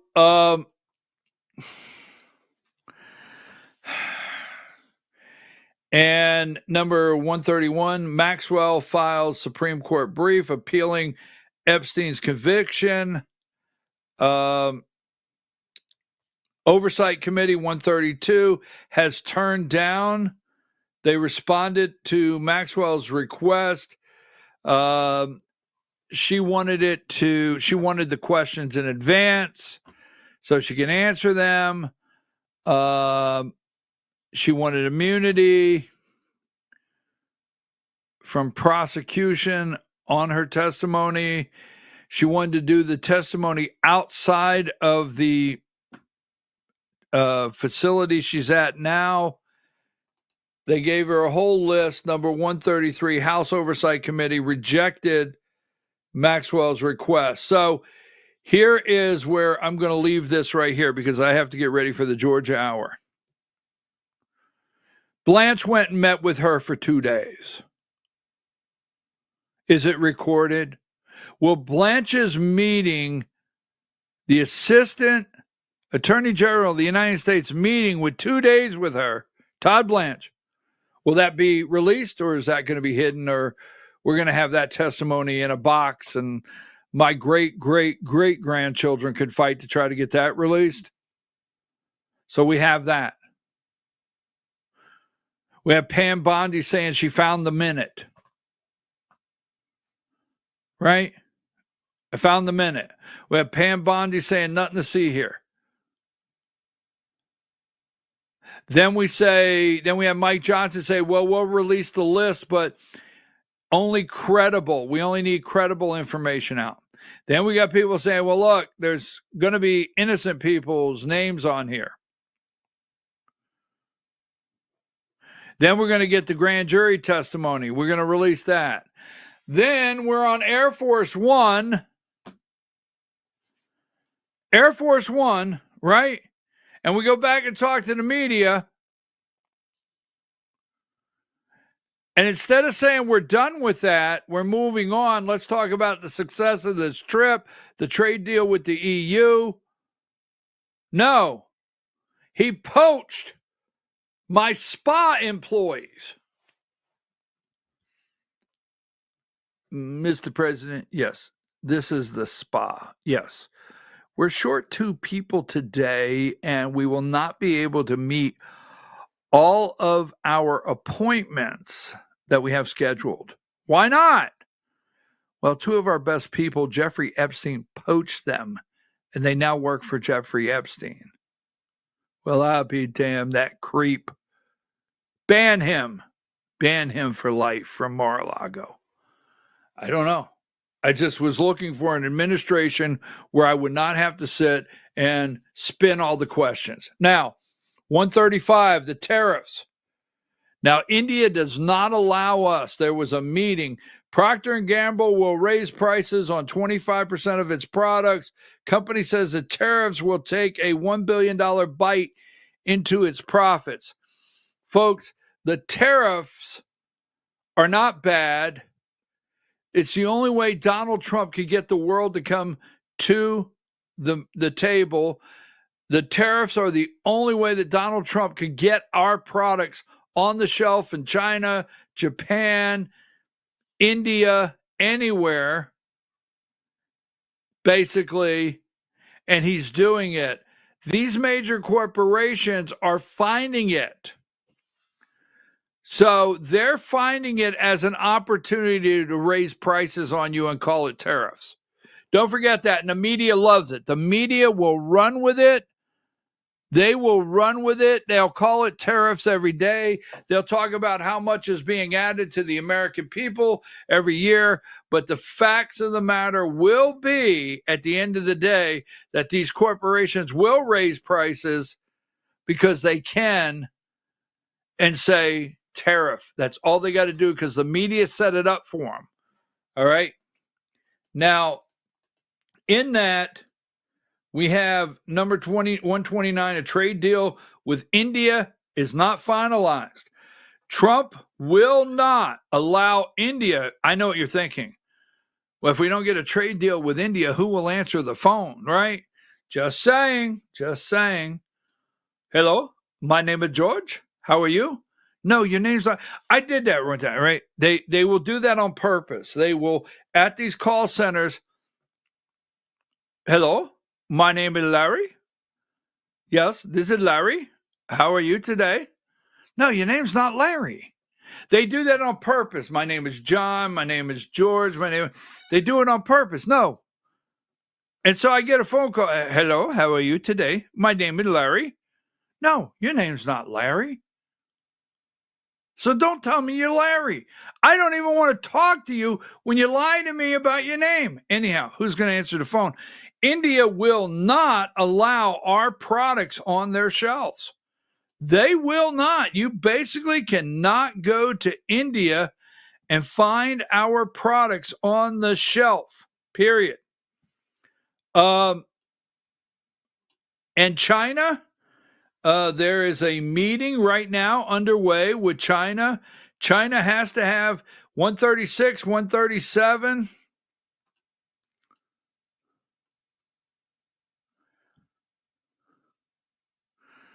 There you go. Scott Bessent meeting with China right now. Now, Scott Bessent, Lugnut, right? Lugnut and, Trump, the tariff negotiations are fluid, meaning they're moving. So don't get all stuck on August 1st, and it doesn't mean that Trump budged or anything like that. These are moving negotiations. We're not telling people they can't come to the table. We're just telling Mexico, Canada, India. We're just saying, look, this is going to change. And American manufacturers are going to get a shot at your market. This is going to change. It's going to work for both of us. So here they are in dealing together. Give me 137. Did I already put that up if I didn't? As we leave, some things are happening around the world. I want to give you this one you can look at later. Give me number 69. And I got to give you a good rumor. You want a good rumor? So number 69, Western and Ukrainian officials held secret meetings to ousting Zelensky. We'll talk about this one tomorrow. This is from Russia Today. I understand it's a Russian website, but Western and Ukrainian officials held secret meetings on ousting Zelensky. Then on top of that, 70 and 71. 70, they're taking Trump's 10-day. Trump issues 10-day ultimatum to Russia. They're taking it serious over there. And 71, right? All the Russian articles, right? And here you go, Moscow Times, number 74.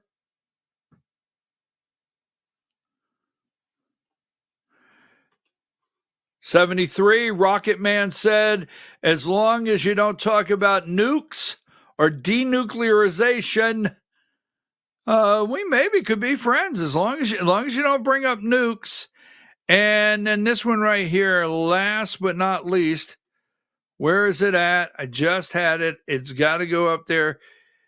Number 60, there's a rumor going around that Pete wants to leave the Pentagon. Now, that's a rumor.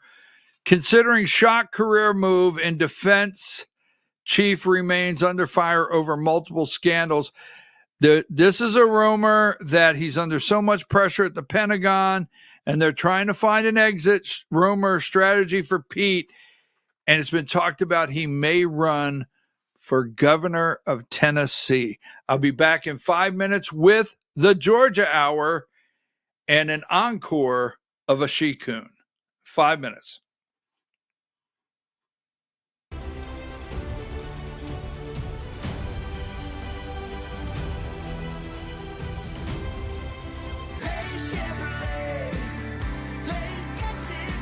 Massive truck discounts are back at Days Chevrolet in Jasper. Up to $10,000 off Silverado 1500s. Up to $5,000 off Silverado 2500s. Don't wait. Get them before they're gone. $10,000 off Silverado 1500s. $5,000 off Silverado 2500s at Days Chevrolet in Jasper. Days Chevrolet. Days gets it done. Together, let's drive. Larry's Body Shop in Ellijay. Family owned and operated since 1978. The latest in cutting-edge digital technology and state-of-the-art equipment allow our iCard Gold Class certified technicians to restore your vehicle. Our second-to-none customer service will work directly with your insurance company. Major accident or minor fender bender, we take the dents out of accidents. Larry's Body Shop, North Georgia's #1 body shop. Visit us at collisiondecision.com. Why give your money to liberal media companies? Put your marketing needs in the hands of a conservative marketing professional and start getting results today. FYN Media Group, one of the top digital marketing agencies in Georgia, specializes in website design and hosting, social media promotion and management, and so much more. Visit FYNmediagroup.com or call 706-889-3564 for a free consultation. Welcome to El Rey Azteca Mexican Restaurant. We invite you to indulge your senses with our from-scratch authentic Mexican food. Whether you are hungry for fajitas or the El Rey Azteca burrito, we offer a wide variety of fine Mexican dishes, drinks, and desserts. Our inviting patio, indoor seating, and bar has a seat for everyone. So come to El Rey Azteca for delicious food, great drinks, good friends, and loads of fun in a casual and friendly atmosphere. Ladies, when you wear elegant jewelry, you become a force to be reckoned with. You shine brighter than the stars in the sky, and your inner beauty radiates like the sun. So embrace the magic, embrace the elegance, and let your jewelry be a reflection of your true, authentic self. My friends over at North Georgia Diamond know what a woman wants. Go see them for the perfect gift. And remember, when it comes to elegance, there's no such thing as too much. Come see us at North Georgia Diamond. We're igniting passion one sparkle at a time.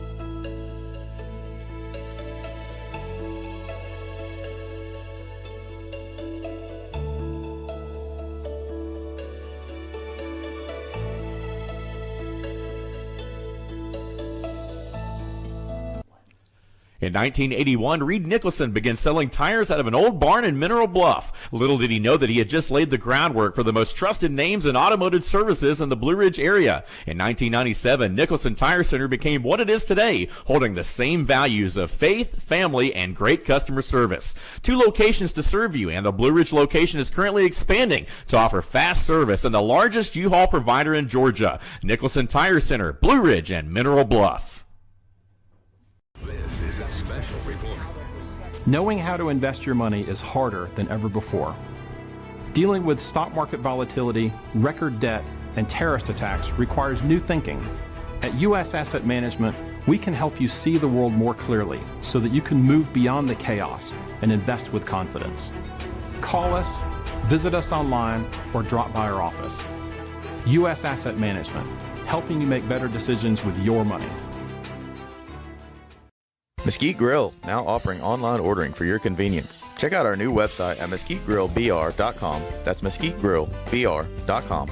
The great food and service you have come to expect, ready for you when you arrive. Open 7 days a week with a fully stocked bar and friendly service. Bring your furry friends with you and dine on our pet-friendly patio. Also, check out our catering options and let us prepare delicious food for your next event.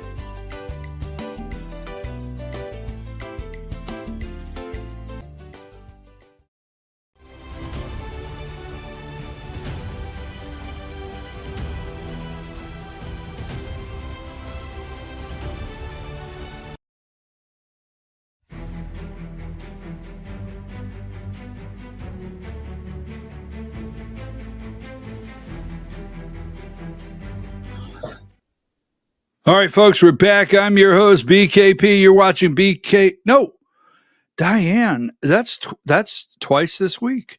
Let's try it again. Let's try it again on the like I'm going to be really serious. Good mid-morning, folks. This is our mid-morning broadcast coming to you at 10 a.m. How you doing, folks? BKP here. It is time for the Georgia Hour on voiceofruralamerica.com.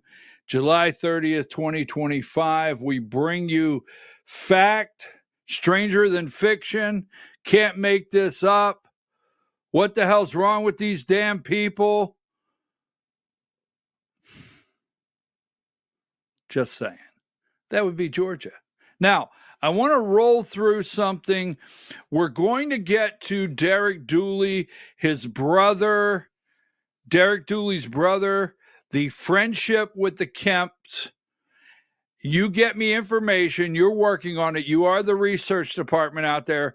So we're working on the brother. We have the Substack, and we have the information on his business tied to Brian Kemp, the one brother. Where's he at? So I want to get through this because we got to get the First Liberty Building and Loan right here. But I want to show you what we're working on, number 48. Now,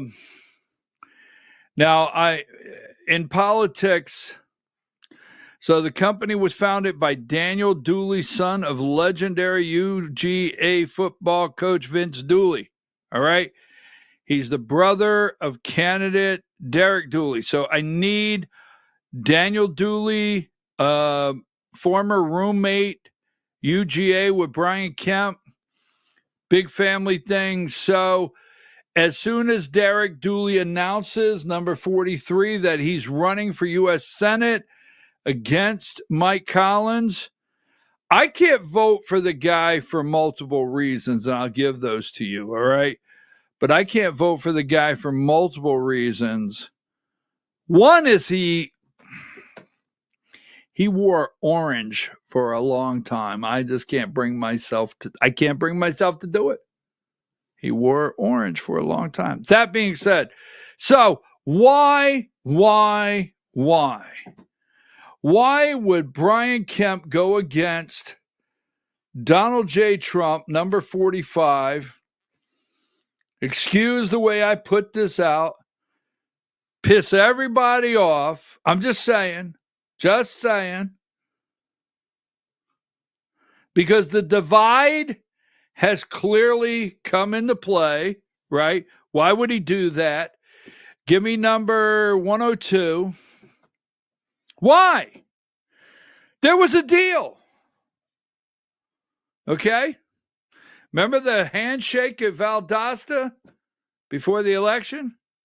Now, Mike Collins, the congressman from the 10th district, he's already rolling up endorsements.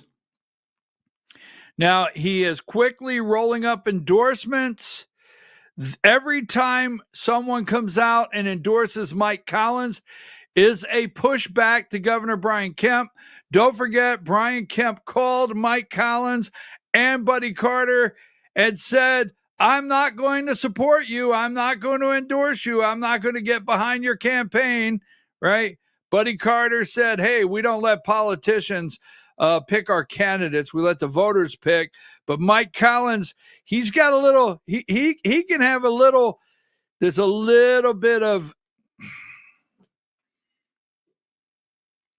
he can add some spice. So basically, he tells Brian Kemp when he calls Governor of Georgia, hey, you don't have to back me. You will when I'm the nominee. All right, I'm moving on. So what's he do? Let me put this in perspective with you. Every single endorsement Mike Collins gets is a pushback to Derek Dooley, a pushback to Governor Kemp. Now, to me, these are signals saying, don't do it. Don't do it, right? Don't do it. But we're still waiting, 106, for the shoe to drop and Derek Dooley to get in the race from Brian Kemp. Now, I'm going to throw something out at you. I need you to get out there, research. So Governor Brian Kemp, don't forget. So I got a phone call yesterday. I got a couple yesterday. So I got a phone call yesterday, said, you know, the story of Brian Kemp and his team and Trump's team, and Brian Kemp pissing off Trump's team because Trump's team told Brian Kemp to stand down. Don't move. No Derek Dooley. Wait. You remember that? Well, I have some insight in that. I said, tell me. Now, so Governor Brian Kemp's warning to donors. Now, I knew this would come back. Now, keep this in mind. I'm about to lay something on you. This is why they have to. They would love for me to go away no matter what they tell you, because I will tell you how it works, what's going on, and what's really in the cards. Pick a card, any card. I know the card you picked. So, Governor Brian Kemp's warning to donors to rally behind former college football coach Derek Dooley's impending U.S. Senate campaign has already taken a bite out of GOP rivals' fundraising efforts. So, remember Sea Island. Let's go there. And you know, Kemp likes to bring in, the big guns. Remember, he had John Boehner down there, and he was drinking and smoking at Sea Island. Remember, Kemp has these private Sea Island moments where he brings in the big donors, and it's behind the gates, and you don't see through the tinted glass who's over there with Brian Kemp, but it is big donors. Now, let me say this to you out there. Brian Kemp has his finger, the governor of Georgia, on big donors. It's all set up. He went to Davos twice. He hangs out with Hyundai. He hangs out in South Korea. He hangs out at Kia. I mean, this guy hangs out with the world elite money people. He does. So he's got access. Now, do you remember, I'm getting ready to lay something on you that I don't think you're ready for this. But you remember, he told them at Sea Island, the donors, hold on. Don't do anything. Don't make a move. Brian Kemp said that, right? Hold on. And he's been telling donors all along, right, that he's working with the White House. Trump's going to say, I like this guy. Kemp's going to say, I like this guy. They're going to put them together and say, go team, go, beat John Ossoff, right? So Kemp is keeping the donors over here. Now, he's working with the donors because Derek Dooley is a family friend. This is all family. This has nothing to do with winning, beating John Ossoff, sending him back to California, and getting a Republican. Nothing to do with it. Brian Kemp is prepared, in my book, to take the loss, and I can show you. And this is it. Everybody's like, all right, what? People are like, I'm scratching my head. I mean, I'm going to social media, and I'm not going to name the people. There's some people I got a lot of respect for. And they're like, I'm scratching my head on this one. I'm not. Because what I thought was happening, I got a phone call yesterday saying it happened. So anyhow, it was very ugly at the White House. Very ugly. Because here's the deal. You ready? Mike Collins has been loyal to Trump. Mike Collins would be loyal to America First, the Trump agenda, not Brian Kemp. Now, Mike Collins, he does not have a problem with Brian Kemp. They are not separated as of yet. They hadn't been before. In the past, they actually got along. But Mike Collins will go to D.C., and he will run with the Trump agenda. He will support the president of the United States. Now, Derek Dooley, we're going to dig further in. Derek Dooley, Buddy Carter's in the picture. He's irrelevant. I have to say he's irrelevant in the 1st District. But Derek Dooley's never run for office. That's okay. Family friend of the Kemps. All right. So when he goes to D.C., if he was to get elected, would he stay with the Trump agenda, or would he vote how Senator Dooley, Brian Kemp's on the line? Yes, vote no on this. But I don't care, vote no. So, one, we will show you Derek Dooley, the candidate for Senate, when he comes out and officially is in the race. Now, Brian Kemp got in a real, excuse my French, it's on the headline, he got in a real pissing match at the White House. I have details. This thing it's ugly, all right? And I'm going to explain why. All right, so Derek Dooley, he's not in the race. But when he gets in the race, he's going to have to answer for his voting record or lack of voting record, or the reason he likes to push a D instead of an R. And that's coming. All right? Now, but he's controlled by Brian Kemp. So why did Brian Kemp go to Washington, D.C., and try to strong arm, believe it or not, Trump, the Trump card, the Trumpster, and smack him down in front of everybody and say, I want Derek Dooley? Trump's like, I can't. Now, he did not say this. I'm not quoting him, but I'm just saying, he said, I can't stab Mike Collins in the back. Let's go with Mike Collins.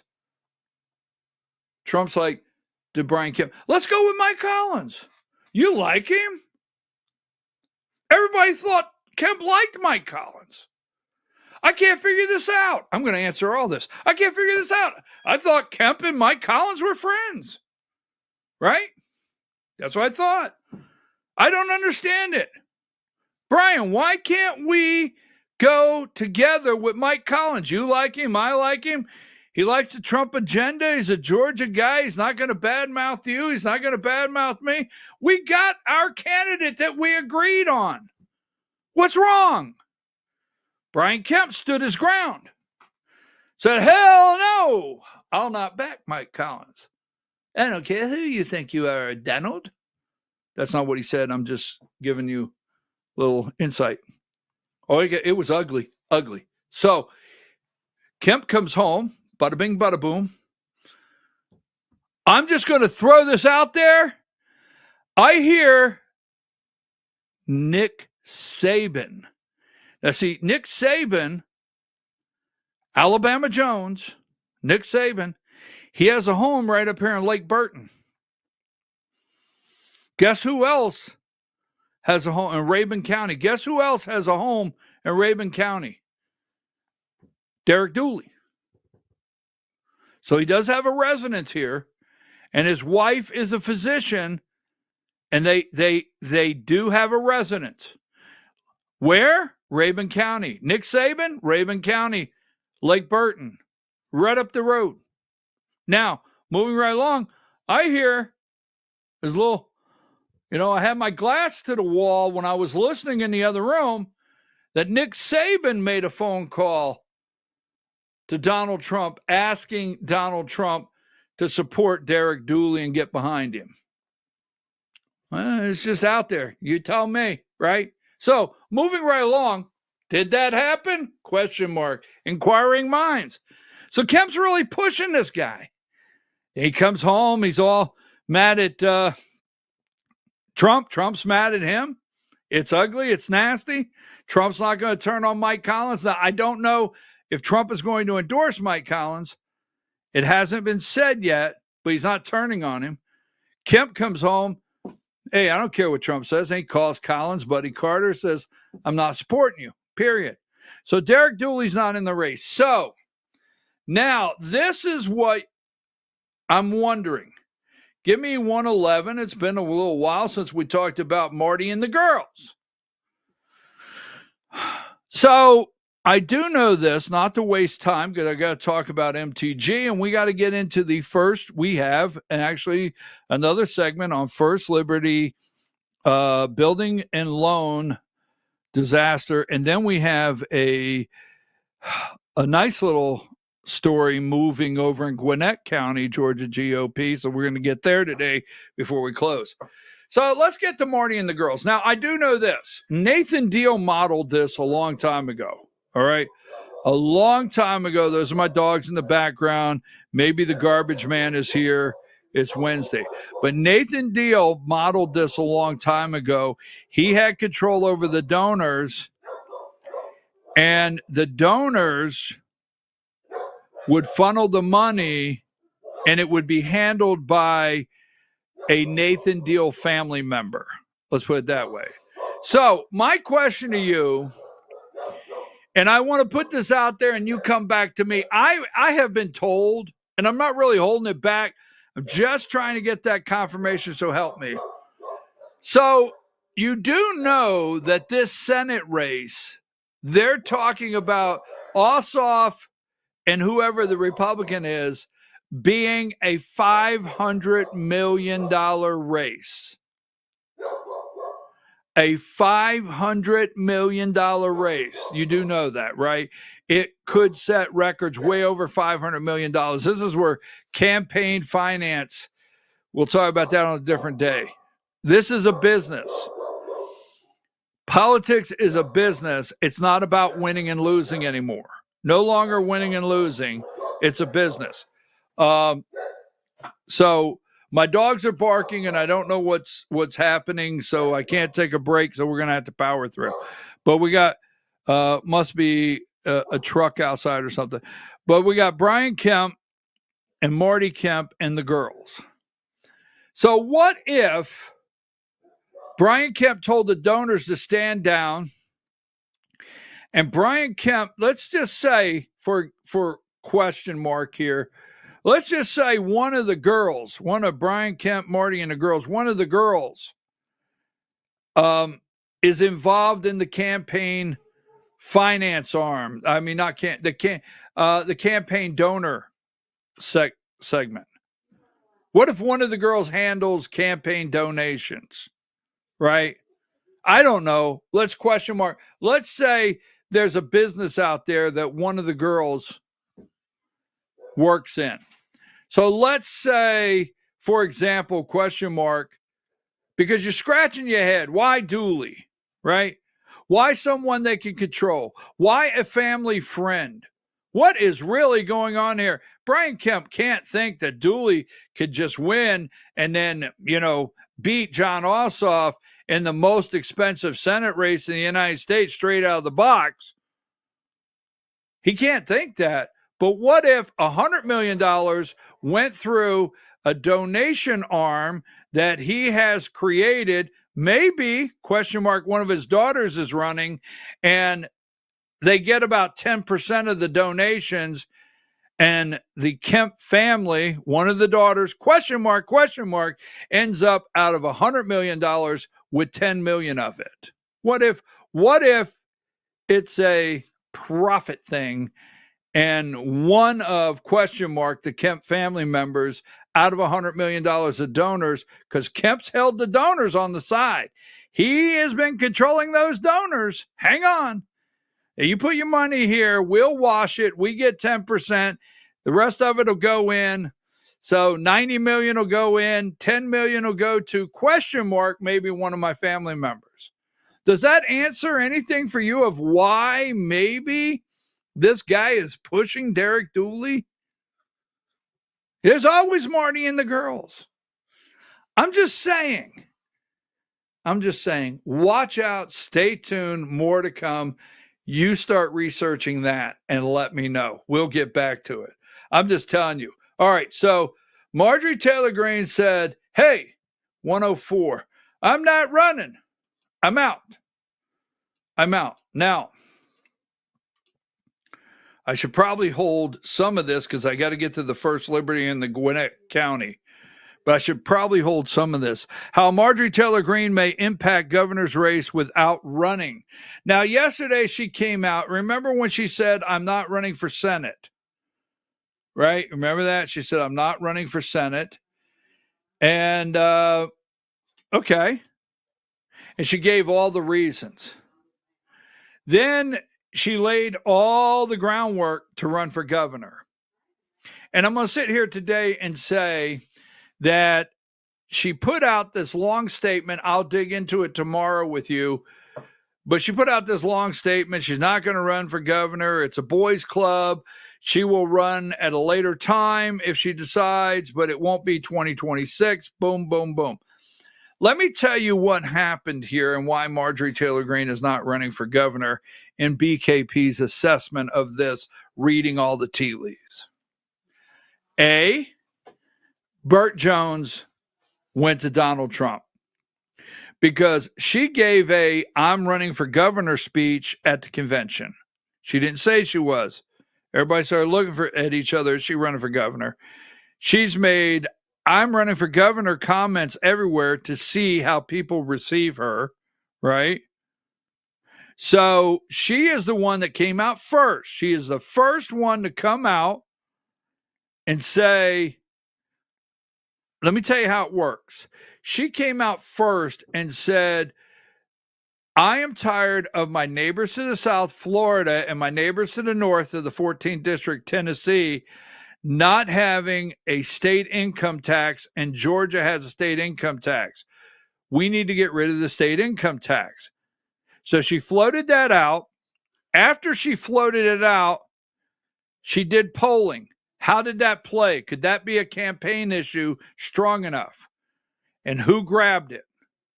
Who grabbed it? Because I sent a message to Burt Jones' campaign. Nice move, touche. Burt Jones grabbed it. You go look at the dates. She said it first. Burt Jones came out afterwards and put it out as a campaign theme, no state taxes, no state income taxes, right? He grabbed it because they checked the polling on it and it polled well in some respects. So A, Burt Jones' campaign started sniffing out she's serious. B, Burt Jones's dad has given Donald Trump a lot of money. Burt Jones believes he gets the red hat, meaning the Trump endorsement. So his team goes to Trump and says, now you need to put a stop to this immediately. Now, so here's what happened. I'll wrap it up. So I told her this. She put out this long thing.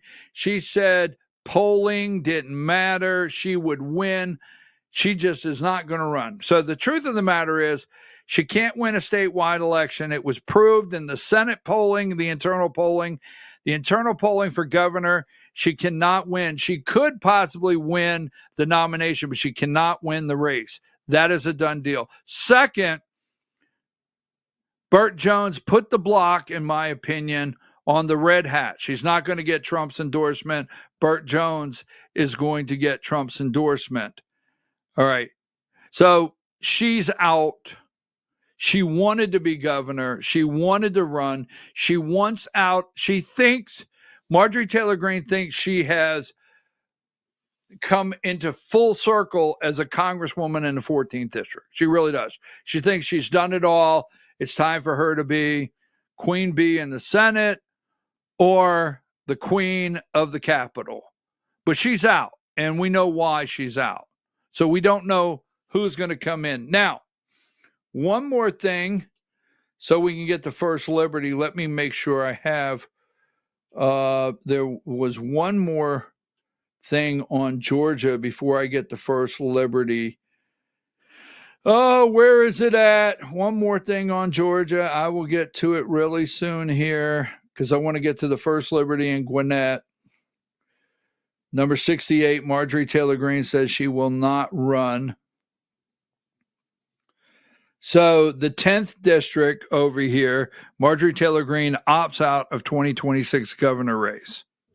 Now, number 58, they are trying to put in the 10th district to replace This is a Brian Kemp move. Houston Gaines is a Brian Kemp move. Brian Kemp wants to control everything. He wants to control the Senate nominee. He wants to control the U.S. Senate nominee. He wants the lieutenant governor's office. Now, he's not happy. Although he's not happy, he wants John Kennedy down in Macon to be lieutenant governor because Burt Jones is the current lieutenant governor, and he wants a lieutenant governor he can control. All right. He wants a secretary of state he can control. Right. Tim Fleming. He wants the mayor he can control in Sandy Springs. All right. He wants to control the 10th district with Gaines, Houston Gaines. So that we will have more as the week goes on. Now, keep this in mind. Number 40. This is the Frost family. And this is First Liberty Building and Loan. And it's what's upsetting. I got a phone call last night. Phone ringing off the hook. So I got a phone call last night, and this individual said, I have been watching all of your First Liberty Building and Loan segments.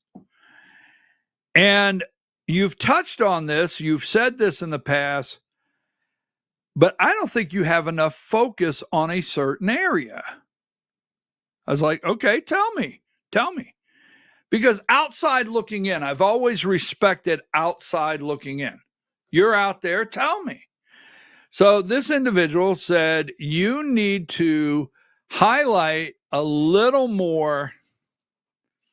You need to highlight a little more the fact that these people took advantage of people using Christianity, patriotism, and the Republican Party. And you need a little more of that. I said, okay, I'll think about it. So I get up this morning at 4 a.m. and start researching. Now, this is the Frost family. Now, I want to give you in mind if this is the first time. Brant Frost is the guy in the blazer.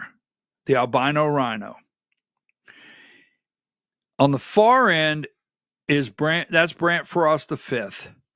Brant Frost IV, right there, is in the plaid jacket. The mom is Krista Frost and Katie Frost. Now, with the exception of the dad, Brant Frost IV, he does not hold an official position with the Georgia GOP anywhere. County, state, district, chair in a committee, he does not. But mother, Krista Frost, Katie Frost, and Brant Frost V, they do. And here's what's upsetting, and I'm going to highlight this, all right, in just a minute. Hopefully I can articulate this in a way that really comes through. Every day that someone says a rule, like I've been told, like Katie Frost is the 3rd district chair. Why is she still? Well, the rule says, okay, the rules say you can't remove unless you do X. Brant Frost, state committee, the 5th state committee member. All right. And Coweta County GOP chair. Well, the rules say Krista Frost, the mother, state committee member, 2nd vice chair of the county party, a member of the 3rd district executive committee. But the rules say what I'm about to show you, every single day that goes by that the chairman of the Georgia Republican Party, Josh McCoon, does not take the lead and stand up and say, this is who we are not. Okay? Now, I'm not going to get into Josh McCoon's religion. You understand? But I'm really not. I'm not knocking Josh McCoon, the chairman, his religion, and Catholicism. I'm not doing that. But the chairman of the Georgia GOP, Inc., on his personal social media areas will definitely highlight Easter week, Lord and Savior. He will highlight his worship. All right, with stained glass windows from the cathedral on Sunday. He will highlight all of these things in his Christian life.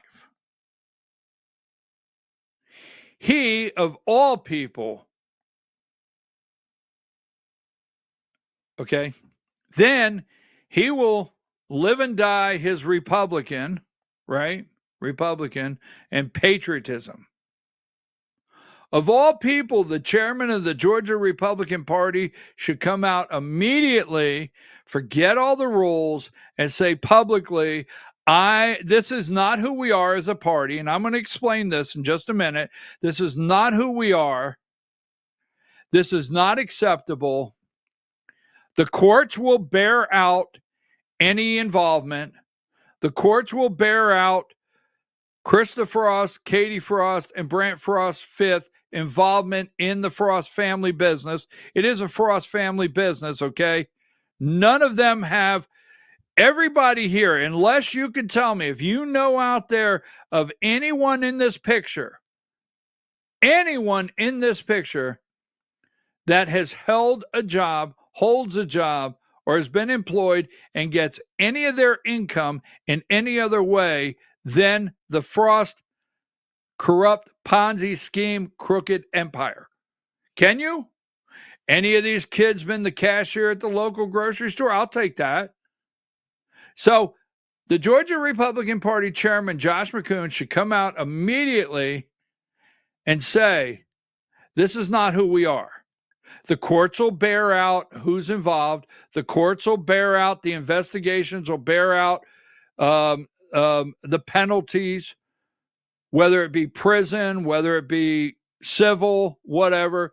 That will happen in the courts. But as our party's concerned, I'm officially asking today that we cut ties 100% to send a clear message that we would never uphold in any way whatsoever manipulating senior citizens.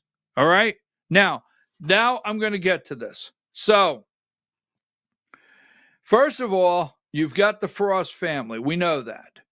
Then you have, give me right here, number 77. So you got 77. And Georgia Republicans rush to return First Liberty donations, but majority of funds are still missing. All right. This came out yesterday. And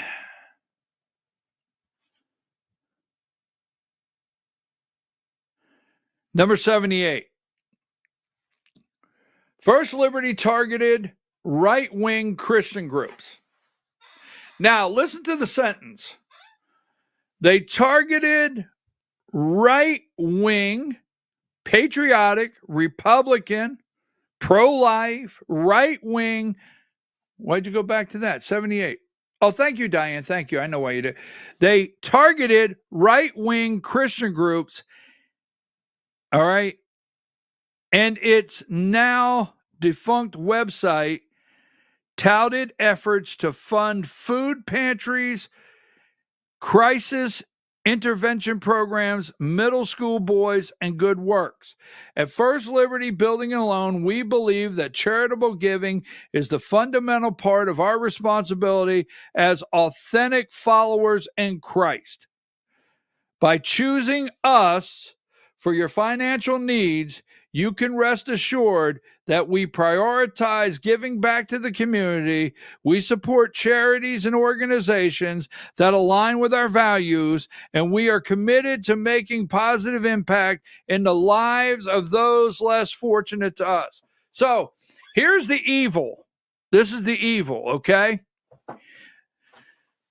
what you will hear out there is you'll hear people say, well, these people, they gave them the money. Why did they put all their money in this?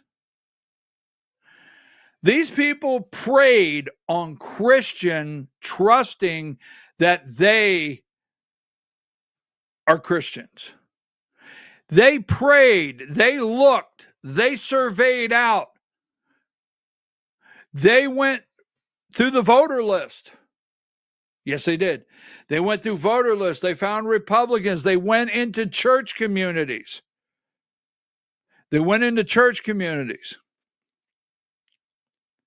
These evil people prayed with people while stealing their money. Yes. They delivered to their investors that we're Christians.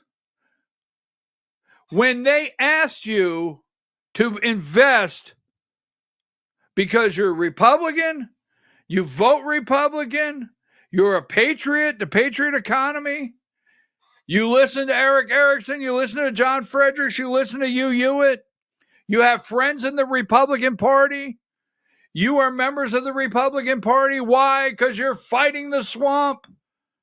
And the swamp is exactly what Jesus would want you to do. And that's what they did. So while you're giving us $100,000, you need to trust we feed the poor. We help missionaries. Hey, come on in my office. Sit down here a minute. You got sit down. How are you doing? Now, before we get to business, because everything's not about business, is it? It's not about money. It's about the kingdom. That's what it's about. As long as we stay focused on the kingdom and we never lose sight of the kingdom, that's where we all need to be. Everything else on this earth is just passing through to get to the kingdom. You know what I mean, brother? Yes. You see right over here this picture hanging on the wall? That's a missionary group that we sent to feed hungry children in Africa. So when we get investments, we have to stay true to the calling of our Lord and Savior. Now, I know you're getting upset, but this is exactly what happened. That's what upsets me about this. That's what upsets me about, of all people, Josh McCoon. Get away from these damn people as fast as you can. This happened. There's stories. And, when people invest in us, we made a decision as a family. You see, that's my family right there. And we're close. And we stay focused. And we read the word every night and have a devotional. And my youngest daughter teaches Sunday school. And my wife has a women's ministry. We'll get to business in a minute. I hope you're not in a big hurry. But here's where we sent a bunch of young men to a camp. And over here are the list of pastors that we support every month. Now, if you would invest in what we're doing here, you need to see that you would be investing in this right here also. Now, you're sitting there, you're a Christian. I'm a Christian. I believe in Jesus Christ as my personal Savior. I'm proud to say that. You're sitting there and, you're a Christian and you feel good because you got a guy like George Hugh Hewitt. Hugh Hewitt said that he's the George Bailey of Georgia, right? And Eric Erickson, I was listening on the way down, said, tell him I said to come and that I sent you, and you'll get treated extra. They're good people, good Christian, conservative people. And then you hear it. Now, are you able to, I know you got your retirement, are you able to part with $100,000 and watch your money grow in the eyes of the Lord, support these ministries and get a return of 13%? Would you like to do that? Now, you got $100,000 and you put it in and you're getting interest payments. You're getting the interest payments every month. And you're like, God is good. I'm not making light of anything. I want to be careful here. I want you to know that, okay? These are good people. They got taken by crooks. Crooks. I say crooks. In my opinion, crooks should be wearing jumpsuits. That's what I think. Because the stories are coming out. I'm not writing these stories. So, listen, I know for the last 4 months you've been getting those payments. And we've had an opportunity come in. You and I connected in the office that day, and for $250,000, I can up you from 13 to 16% on the interest rate coming back to you. And so next thing you know, you got $1 million. And they preyed on Christian people by choosing us for your financial needs. You can rest assured that we prioritize giving back to the community. Now, is what I just did, is that an actual conversation? No. As you watch a movie, it's a dramatization to present to you the reality of what was happening with these people and who they preyed on. Political? Oh, you vote Republican? I vote. How long you been? I vote Republican my whole life. You a patriot? I'm a patriot. You belong to the Republican Party? So, number 79, we call these affinitive frauds. Sorry. Where you base it, affinity frauds. Boom, boom, boom. Where you base it, is that number 79? Where you base it on a certain group. And this is very religious Christians and Republicans, said Gregory Hayes. This is the receiver. Now, the receiver's saying this. This is Gregory Hayes, the receiver. Now, he's already done interviews. He's already got core information. Diane, I might have to go to 11:10. Just let me know if that's not available. I know Wednesday's a busy day for you. And if not, it's okay. So this is Gregory Hayes, financial consulting, who was appointed by the district court. So most of all the victims are either in politics or very faith-based investors, and all of them that I talked to were influenced by the charitable giving and the feel-good side of the company. I'm not writing this. I'm not bringing the story. Coweta County Republican Party, get rid of these damn people today. 3rd District of Georgia. Who is your committee members in the 3rd District of Georgia? The Frost have everything in the 3rd District. If you are in the 3rd District, Republican Party of Georgia, please come forward and get us all of your committee members, the names, because we need it. Josh McCoon, get these people. Republican, this guy. Now, Josh says he wrote a very legalese. We're giving back this much money because he doesn't want to investigate it. But for some reason, the silence. And then on social media, you got all these people like, well, they're not guilty of anything. Are we going to just make people guilty without a trial? Look, this is the largest Ponzi scheme, corrupt scheme in the state's history. And the Georgia Republican Party will not get away. Josh will not say anything. Now, Josh got very upset. Josh McCoon, chairman of the Georgia Republican Party. I was in the room. I was sitting there at the table. Josh McCoon got very upset when David Cross said the Frost family was a cancer on the GRA. And that upset Josh McCoon to the point that he made a comment. And then later in the 3rd District, where Katie Frost moderated the corrupt debate that night, he stood up and went after David Cross about his comments concerning the Frost family. But God knows Josh McCoon, God knows Sally Grubbs. Oh, Sally's following the rules. I forgot. Sally's following the rules. And the rules is she's not the spokesperson. God knows Josh McCoon. God knows Sally Grubbs.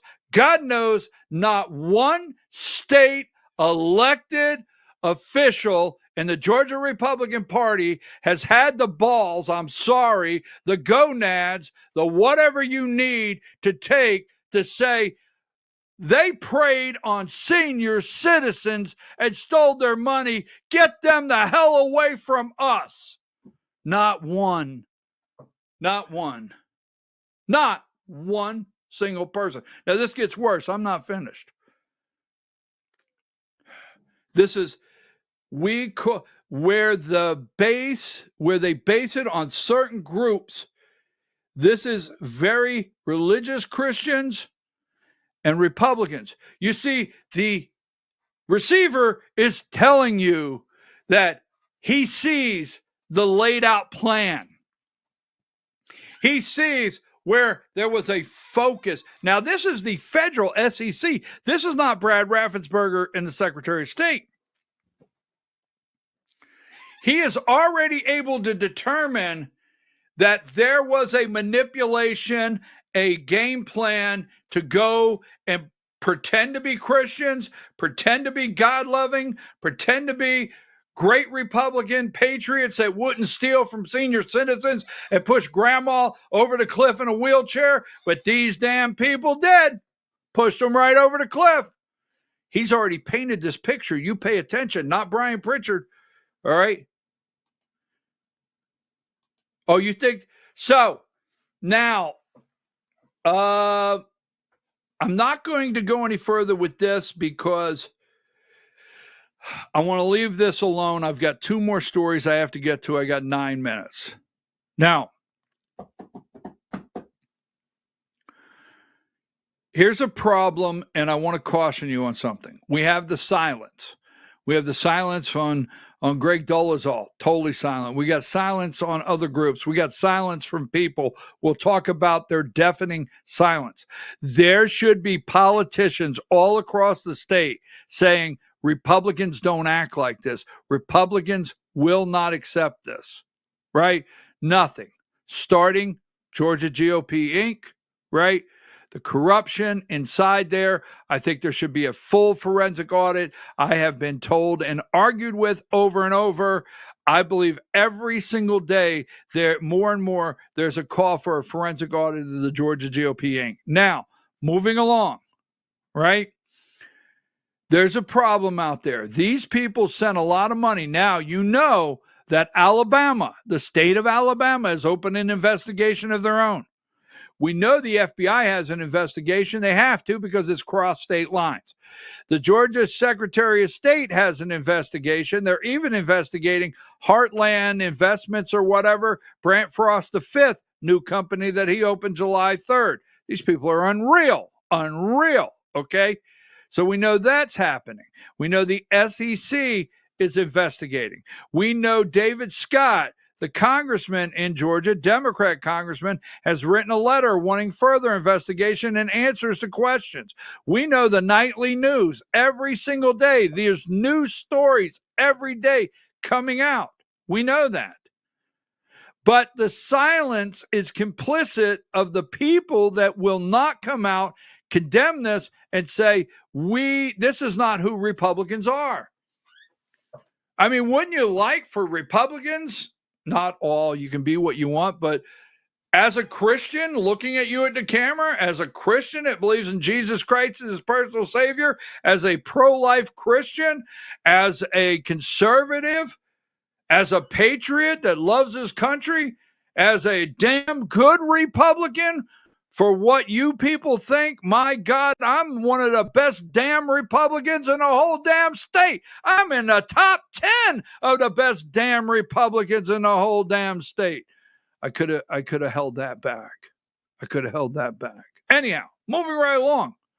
Now, we have a lot of politicians, I want to get this clear, that received a lot of money, but they don't know how to send it back. And what I mean by that is because there's rules. So if you got money from the Frost family, all right, if you got money from the Frost family for a campaign 2 years ago, and you give that back out of your campaign funds today, you're giving someone's money back. Or again, so there are a lot of politicians that are sending their money back that don't want accolades, don't want praise, don't want the news cycle. They're sending it in. Thank you very much. I know several of you that are doing that. Some of you are talking to the receiver right now like, how do I do this? I'm broke. Campaign's broke. What do? I don't want to look like the bad guy or girl. So there's a lot of that going on. Let's stay focused on the really, really, really bad people. That's the Frost family. Give me number 81. I'm going to wrap this up. 81. Give me 81. Now, this is a new article that came out, okay? Take that down. This is a new article.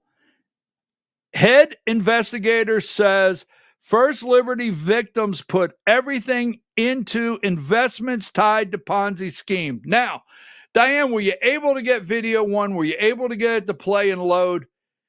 Now, I want you to listen to this report as we close up and think about this for a minute. Give me video one if you were able to. Channel 2 Action News exclusive. First Liberty Building and Loan is now the center of the largest fraud investigation in the history of the Georgia Secretary of State's office.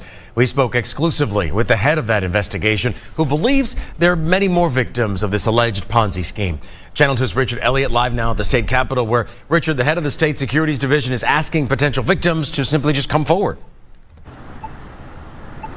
Yeah, federal investigators originally believed there were only about 300 investors in the First Liberty Building and Loan, but state investigators here think that number is actually much higher and spread out over at least 10 states.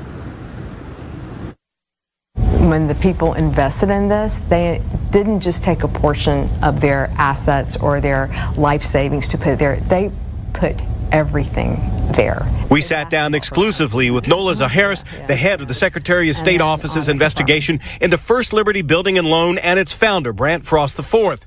Zaharis told me they've been in contact with more than 100 investors so far, most of them elderly, who say they've lost everything. They are grieving. Our team has spoken to individuals who are in their late 70s and 80s who are actually on the phone crying with our team because they've lost everything. The Federal Securities and Exchange Commission shut down First Liberty in early July. We were there as the receiver hauled out boxes of financial documents and hard drives. Investigators say Frost used investor money to fund a lavish lifestyle and to make political donations to Republican candidates and committees. In a statement, Frost took full responsibility for First Liberty and apologized for misleading investors. Every story I've heard stacks like another log on a fire of just anger. Secretary of State Office COO Gabe Sterling believes there are many more investors and a lot more missing money. He's imploring them to come forward to help his office build their case. At this point, and every person who's ever been a victim like this needs to know it's not their fault, it's these other guys' fault. And the Secretary of State's office has a place on its website where potential victims can go and give their information. The Secretary of State's office wants to talk to you. We have a link to that on our website, WSBTV.com. We did reach out to Brant Frost's attorney today for comment. Have not heard back yet. We are live in downtown Atlanta. Richard Elliott, Channel 2 Action News. Some investors in First Liberty Building and Loan have tough words for the leaders who are accused of spending their life savings. I wouldn't want to physically harm him, but he needs to feel the pain, you know, because he's going to have pain on people that don't deserve it. The 93-year-old man tells Channel 2 Action News he gave First Liberty Building and Loan more than $1 million from his retirement savings. First Liberty advertised through church organizations claiming to be part of the so-called patriot economy. And you can count on Channel 2 Action News for continuing coverage of this accused. Through churches as a patriot economy, Republican Party, Inc., Georgia GOP, well-funded. Well, they gave back the money. Okay. Church, political, patriot Georgia Republican Party, Inc. I didn't write this story. Now, let me just say this. If you're sitting out there and you're watching and you're a state officer, okay, find your damn balls and write a damn message to Josh McCoon and the world that this is not okay. I can't say these things and say Christian out of the same. I'm sorry. I owe you a sincere apology. I'm just very, very angry. When I hear 70 and 80-year-olds, I got a mother that the phone rings and people try to get her to say that she has to send certain information. It's all day long. It's elder abuse. They prey on the elderly. They prey on the senior citizens. That man you were watching is 93 years old, $1.2 million, 70, 80, most of them. They're in tears. They're elderly. They lost everything to these corrupt people, knowing when they were stealing from grandma and grandpa and your grandparents. These are not Republicans. These are not Christians. These are not patriots. These are criminals and crooks. I'll be damned if you label them anything other than that, according to this right here and according to what's coming out. Why they vote Republican, I don't give a damn. Why they have always give stolen money to us. Really? Exactly? Well, they're real patriots. They wave a flag and they get nice haircuts and they comb their hair and they don't run around and they got no tattoos. They have no tattoos. They don't have any piercings, no earrings. Their penny loafers are always shined. The girls' dresses always go below their knees. I know what I'm saying. I know the attacks I'm going to get. They're fake. They're fake. Elderly, 70 to 80 years old. Give me number 82 and we got to wrap this up. I want to give you one thing before we close, okay?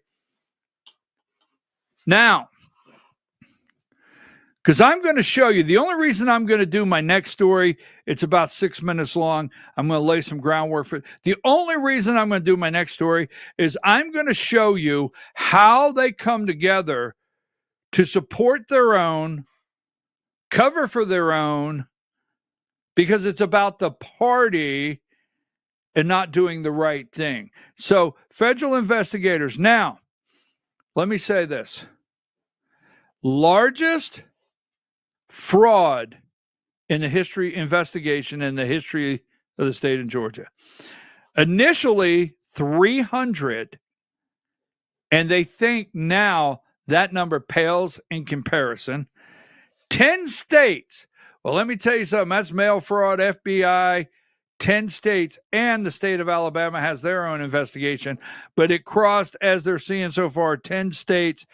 Elderly in tears, lost everything, don't know what they're going to do in their 70s and 80s, and you watch a 93-year-old man.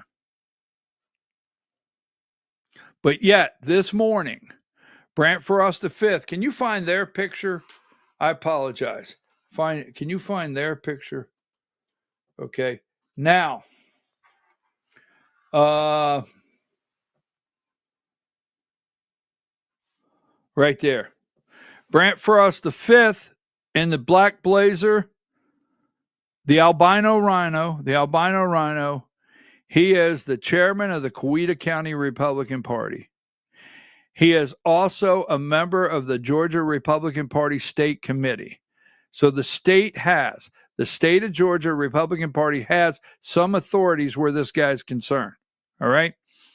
He is still the chairman. He refuses to resign. He is still a member of the state committee. Now, I'll tell you what I think. Then we go to the very end, Plaid Dad.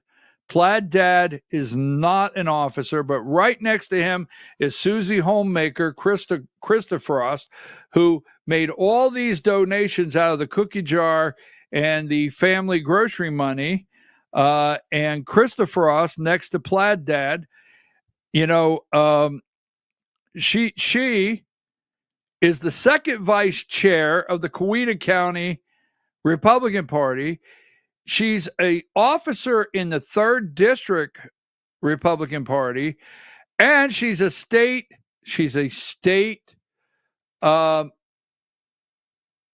Republican Party State Committee officer. So the state has some authorities where she's concerned. Now we get to Katie Frost. Flowers in the Attic. Katie Frost. I don't even go there. I get so angry, I'm not staying with it. But Katie Frost is the chair of the 3rd District, which we cannot find in the 3rd District Republican Party. We cannot find the officers of the 3rd District. We're looking for all the officers' names because we're not waiting for Josh McCune. We don't mean bad pressure. It's not bad pressure. We're not going to be mean to you, but we are going to find every officer in the 3rd District, every officer in the Coweta County Republican Party, and we are coming in the nicest way for you to remove them in their positions. Katie Frost, 3rd District Chair of the Georgia Republican Party Financial Oversight Committee, and a member, chair of the Georgia Nominating Committee, and a member of the Georgia State Committee. So Josh McCune has every right. Now, this is number one, Josh McCune and cue ball, right? He is not official. I want to say he's not official. Number 7, here is Katie Frost with Jason Thompson. Jason Thompson is the Georgia Republican Party State Committee man. He's not officially, that I'm aware of, on retainer, but he would be a great legal counsel to tell the Georgia Republican Party. And if you can't get him to tell them, hey, you got to get away from this, then you could go to number 8, which is Alex Kaufman. Alex Kaufman is the legal counsel for the Georgia Republican Party. Maybe you can tell them, Alex, Josh, and others, get away now. Here is number 13. This is the first vice chair of the Georgia Republican Party, Sally Grubhub. She could write a statement. Someone else could write a statement. Now, over at the Georgia Republican Party, I want to show you something. They run full defense. They run full defense when they want to, and they want to protect their own. So Turning Point Action, this young lady here, never seen a rhino she didn't like. I've got it here somewhere. Give me number 103. Here is the second vice chair. This is the second vice chair of the Gwinnett County Republican Party. And her name is Courtney Cothran. Is it Cothran? Courtney Cothran? All right. And she's got a couple other names out there. I won't repeat them. They're not nice, okay? But she's one of Charlie's kids. Turning Point Action. She is a field administrator or something for Turning Point Action. Now, she is part of the team. We call it the team. Now, there she is with Jeff Duncan, right? I would have, the only reason I put this picture up, if I was out there, if I'm you, I would go through all my social media and any picture, because there was a day, right? Any picture of myself and Jeff Duncan, I would delete today. I would go through this afternoon and get anything that has a picture. But obviously, that was not, I think like that. So this is what we call Courtney Cothran. Now, she is the second vice chair of the Gwinnett County Republican Party. And I understand, I've not talked to the chairman, so this is not a quote from the top, but I understand they want rid of her. Okay? I understand they want rid of her. Now, Tiffany Savage was the first vice chair of the Gwinnett County Republican Party. She resigned. I don't know, is she over at Brustus's Club of the Month or whatever it is? But Tiffany Savage was the first vice chair of the Gwinnett County Republican Party. She left, and she should have for good reason. We can talk about that on another day. She is the second vice chair. I think they want rid of her. I think they were going to vote her out. Now, so they're going to vote her out as second vice chair of the Gwinnett County Republican Party. So she calls in the support team. Give me video 5. Watch this. I'll explain. Video 5.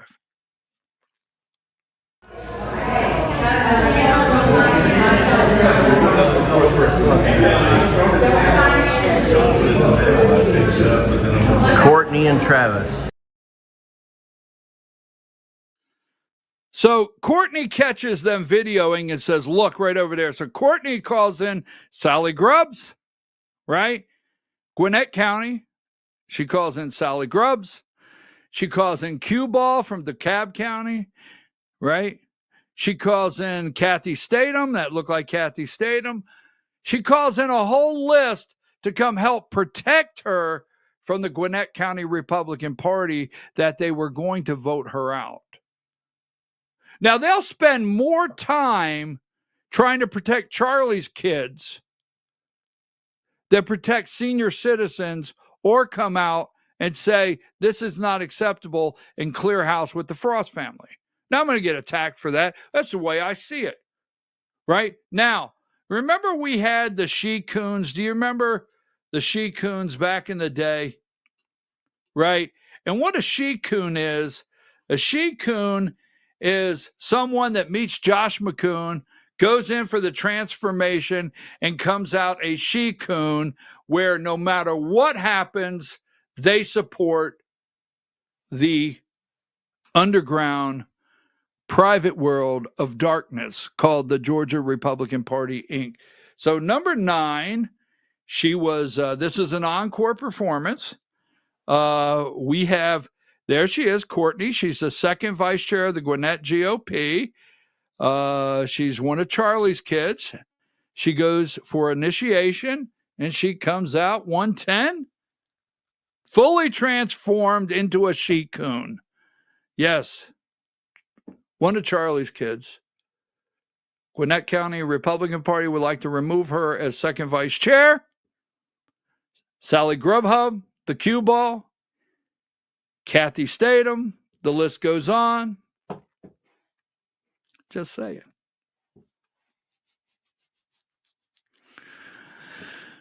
I'm not going to follow up that comment. So here is the bright side. Let me give you the bright side. 113, don't forget. Candace Owens says Bridget is a man. Okay? Don't forget that as we close. 113. Right? Don't forget it. Then you always have a nice segment, 111. We've laid out a lot of questions. Are we looking at Brian, Marty, and the girls enriching themselves somewhere in the family way? Question mark with Derek Dooley as Senate.